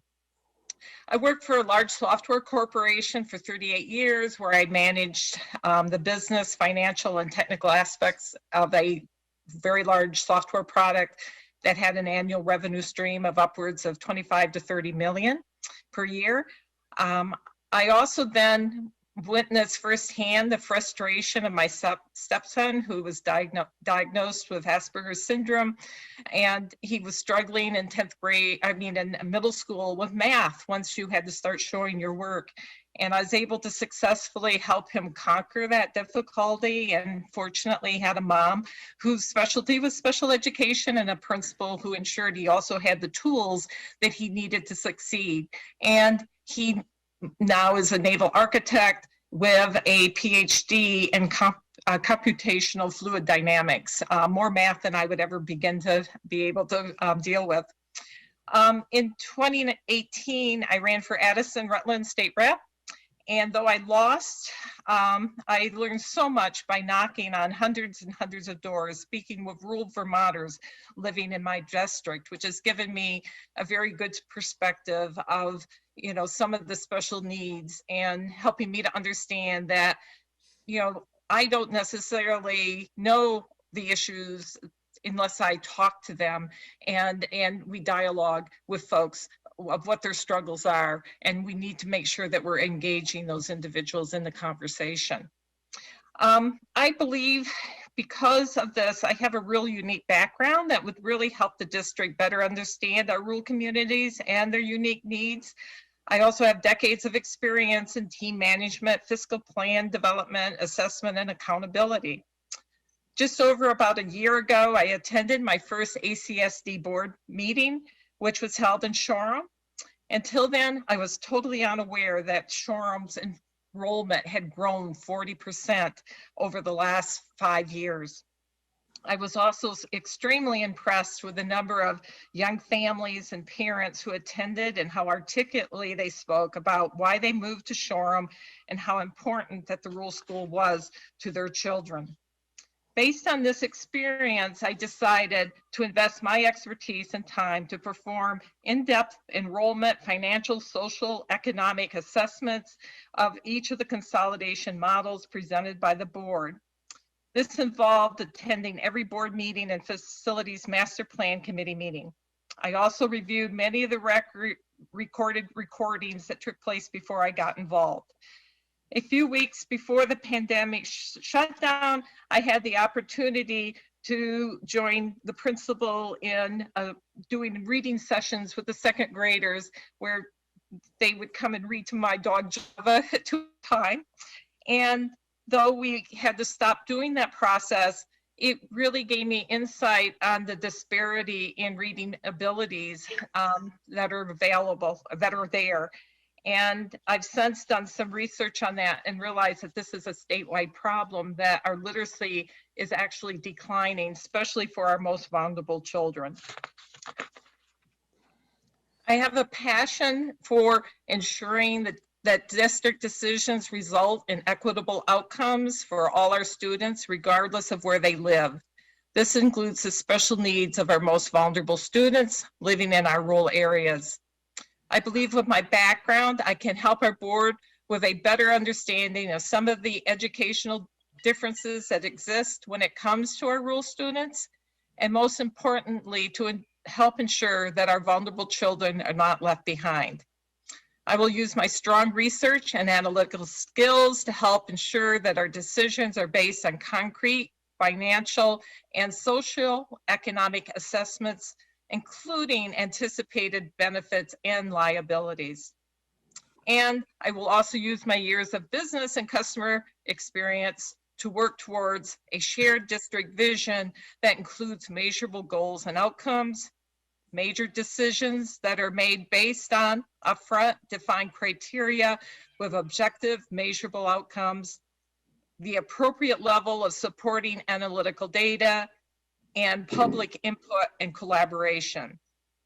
Thank you for listening, and I look forward to serving on the ACS board. You can learn more about me by going to barbwilsonacsdboard.com. Thanks much. Peter Conlon.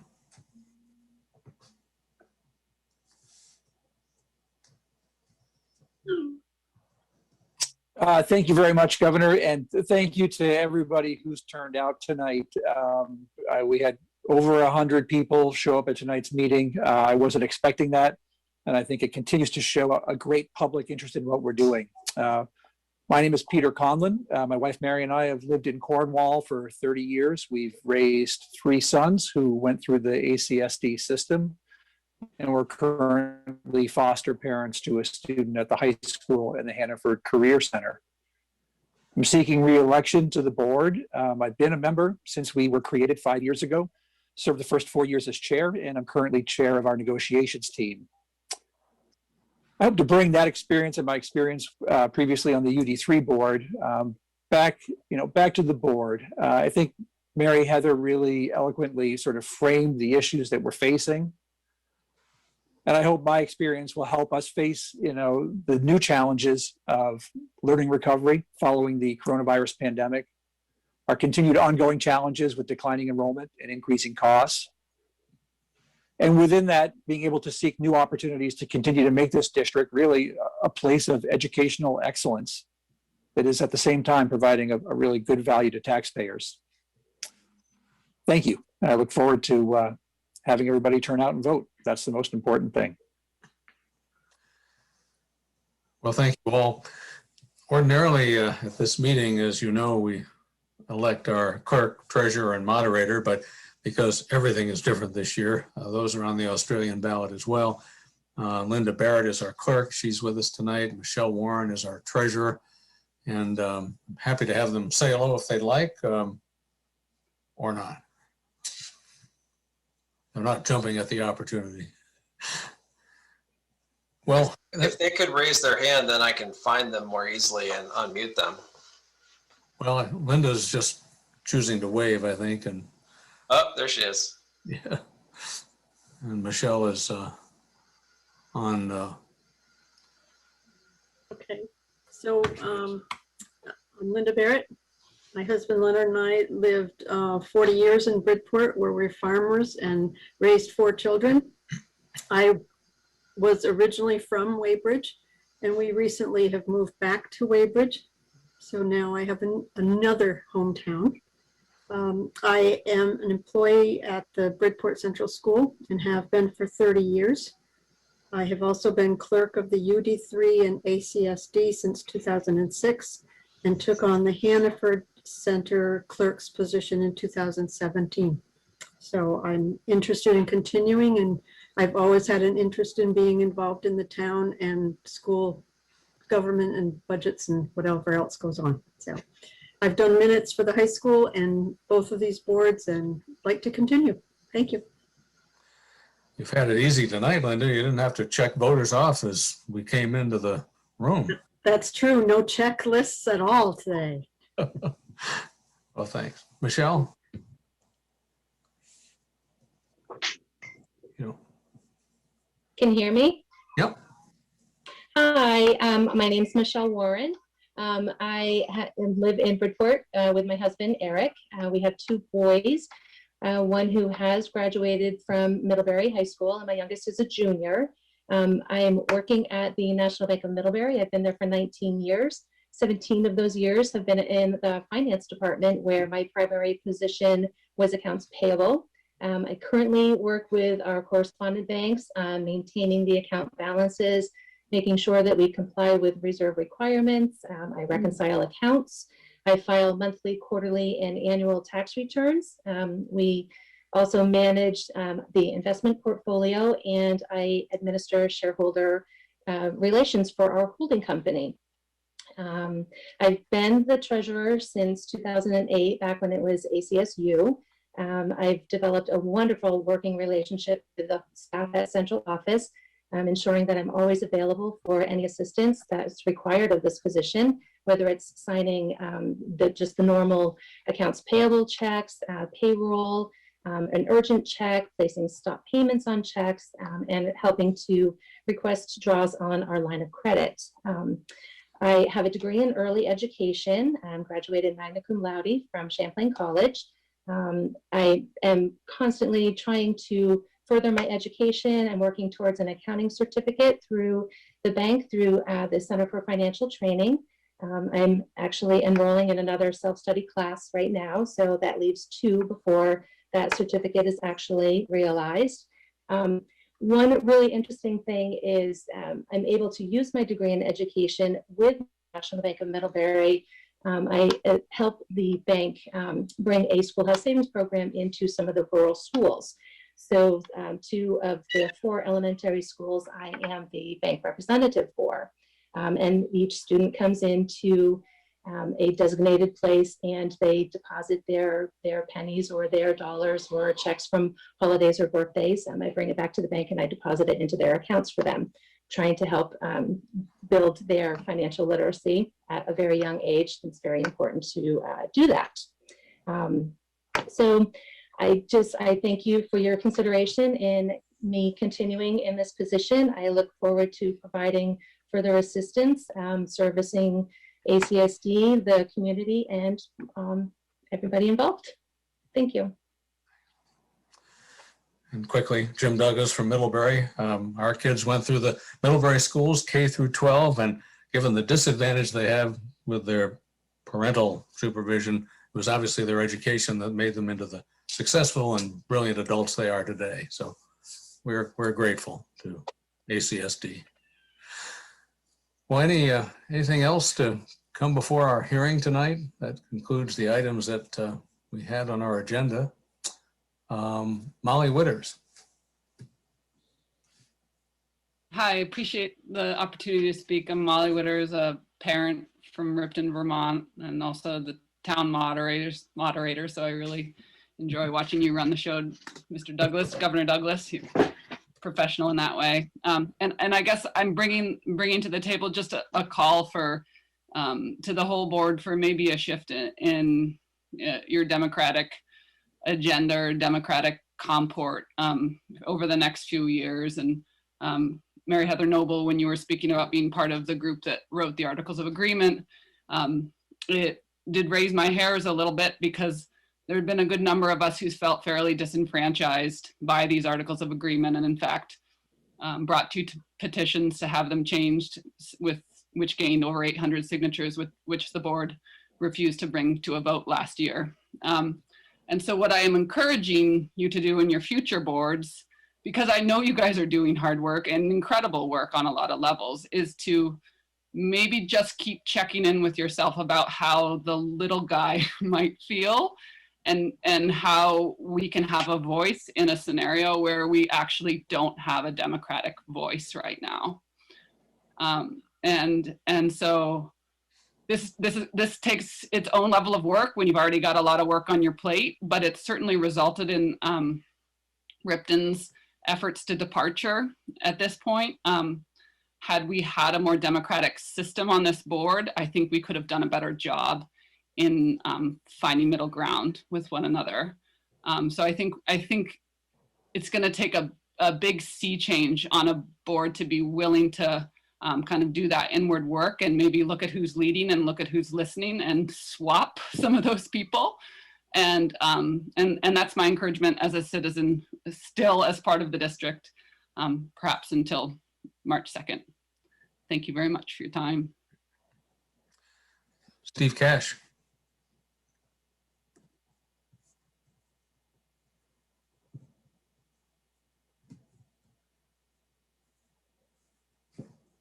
Thank you. I was just waiting to get unmuted. Thank you, Governor, for everyone here tonight. Really appreciate the fact that we had over 100 people here tonight. I think that speaks highly of this entire district. My name is Steve Cash. I live in Ripton. I'm here tonight on behalf of the group Save Our Schools, or SOS. The statement is similar to one that SOS has shared at each in-town informational meeting that has been held so far in the district. On January 12th, Ripton residents voted by a significant majority, 163 to 107, to leave the Addison Central School District. This came after almost 2 years of advocacy that at the time were not directed at leaving the district, but at being heard and empowered in the decision-making processes within the school district. Tonight I am here with a simple message. We hope that you, as fellow Vermonters, will respect that our town has already voted to leave the district by a large majority. We hope that you will trust that we have weighed and investigated the impacts of this choice on our children and our community. We are not asking you to decide if this is morally or even functionally right for our town. We have already democratically made that decision. Your task is to ask how that departure might affect your town. With that in mind, I want to take a moment to discuss the most potential consequential impact this decision could have on your community: taxes. Fortunately for other towns in the district, because Ripton is so small, and because our cost per pupil is in fact amongst the highest in the district, our leaving will likely have a tax neutral effect on other towns. On the other hand, Ripton being forced to stay in the district could theoretically save you marginally more in taxes. But I beg to ask you what that marginal savings at the expense of a neighbor's democratically chosen wishes is really worth. I have been extremely heartened in talking to so many people around the district over the past couple of weeks. We are feeling an overwhelming sense of support from many in the district, and so much of it comes down to us sharing common values. We believe in local democracy. We believe in the importance of small towns in defining our state values, and we believe in supporting one another. In Ripton, we want to keep our young children close. We want to keep our community vibrant and for it to continue to be a place where working families choose to move. Please recognize the passion we have for our town and our school with a yes vote to ratify Ripton's vote to leave ACSD. Thank you. Mary Heather. Yes, thank you. I just want to take a quick opportunity to offer a point of clarification to Molly Witter's comment. I'm not really sure. I just want to clarify that the steering committee that I served on was not involved in creating any articles of agreement. It was more of an informal steering committee with representatives from all the different stakeholders. So I was a parent, there were a few other parents, there were teachers, community members, board members, folks from administration, basically folks all from different aspects of the decision making to come together to talk about what's going to be the best way to present the data that the board has been looking at, what's going to be the best way to gather our community together, how are we going to advertise those efforts. So I just want to clarify that I personally wasn't involved in the articles of agreement. I suspect that's something else that you're talking about. So, and I understand your point. Just want to make that clarification that did not involve the steering committee. Thank you. Any other comments or questions tonight? Well, if not, I want to thank Brittany for her presentation and responses. I want to thank Peter for facilitating the technology that I certainly couldn't have done on my own. And thank you all for taking time out of your schedule to be with us for the informational hearing tonight. And as several have said throughout the evening, be sure to vote on or before March 2nd so that we have a maximum expression of the opinions of the people of our district. So thank you all very much. Have a good evening.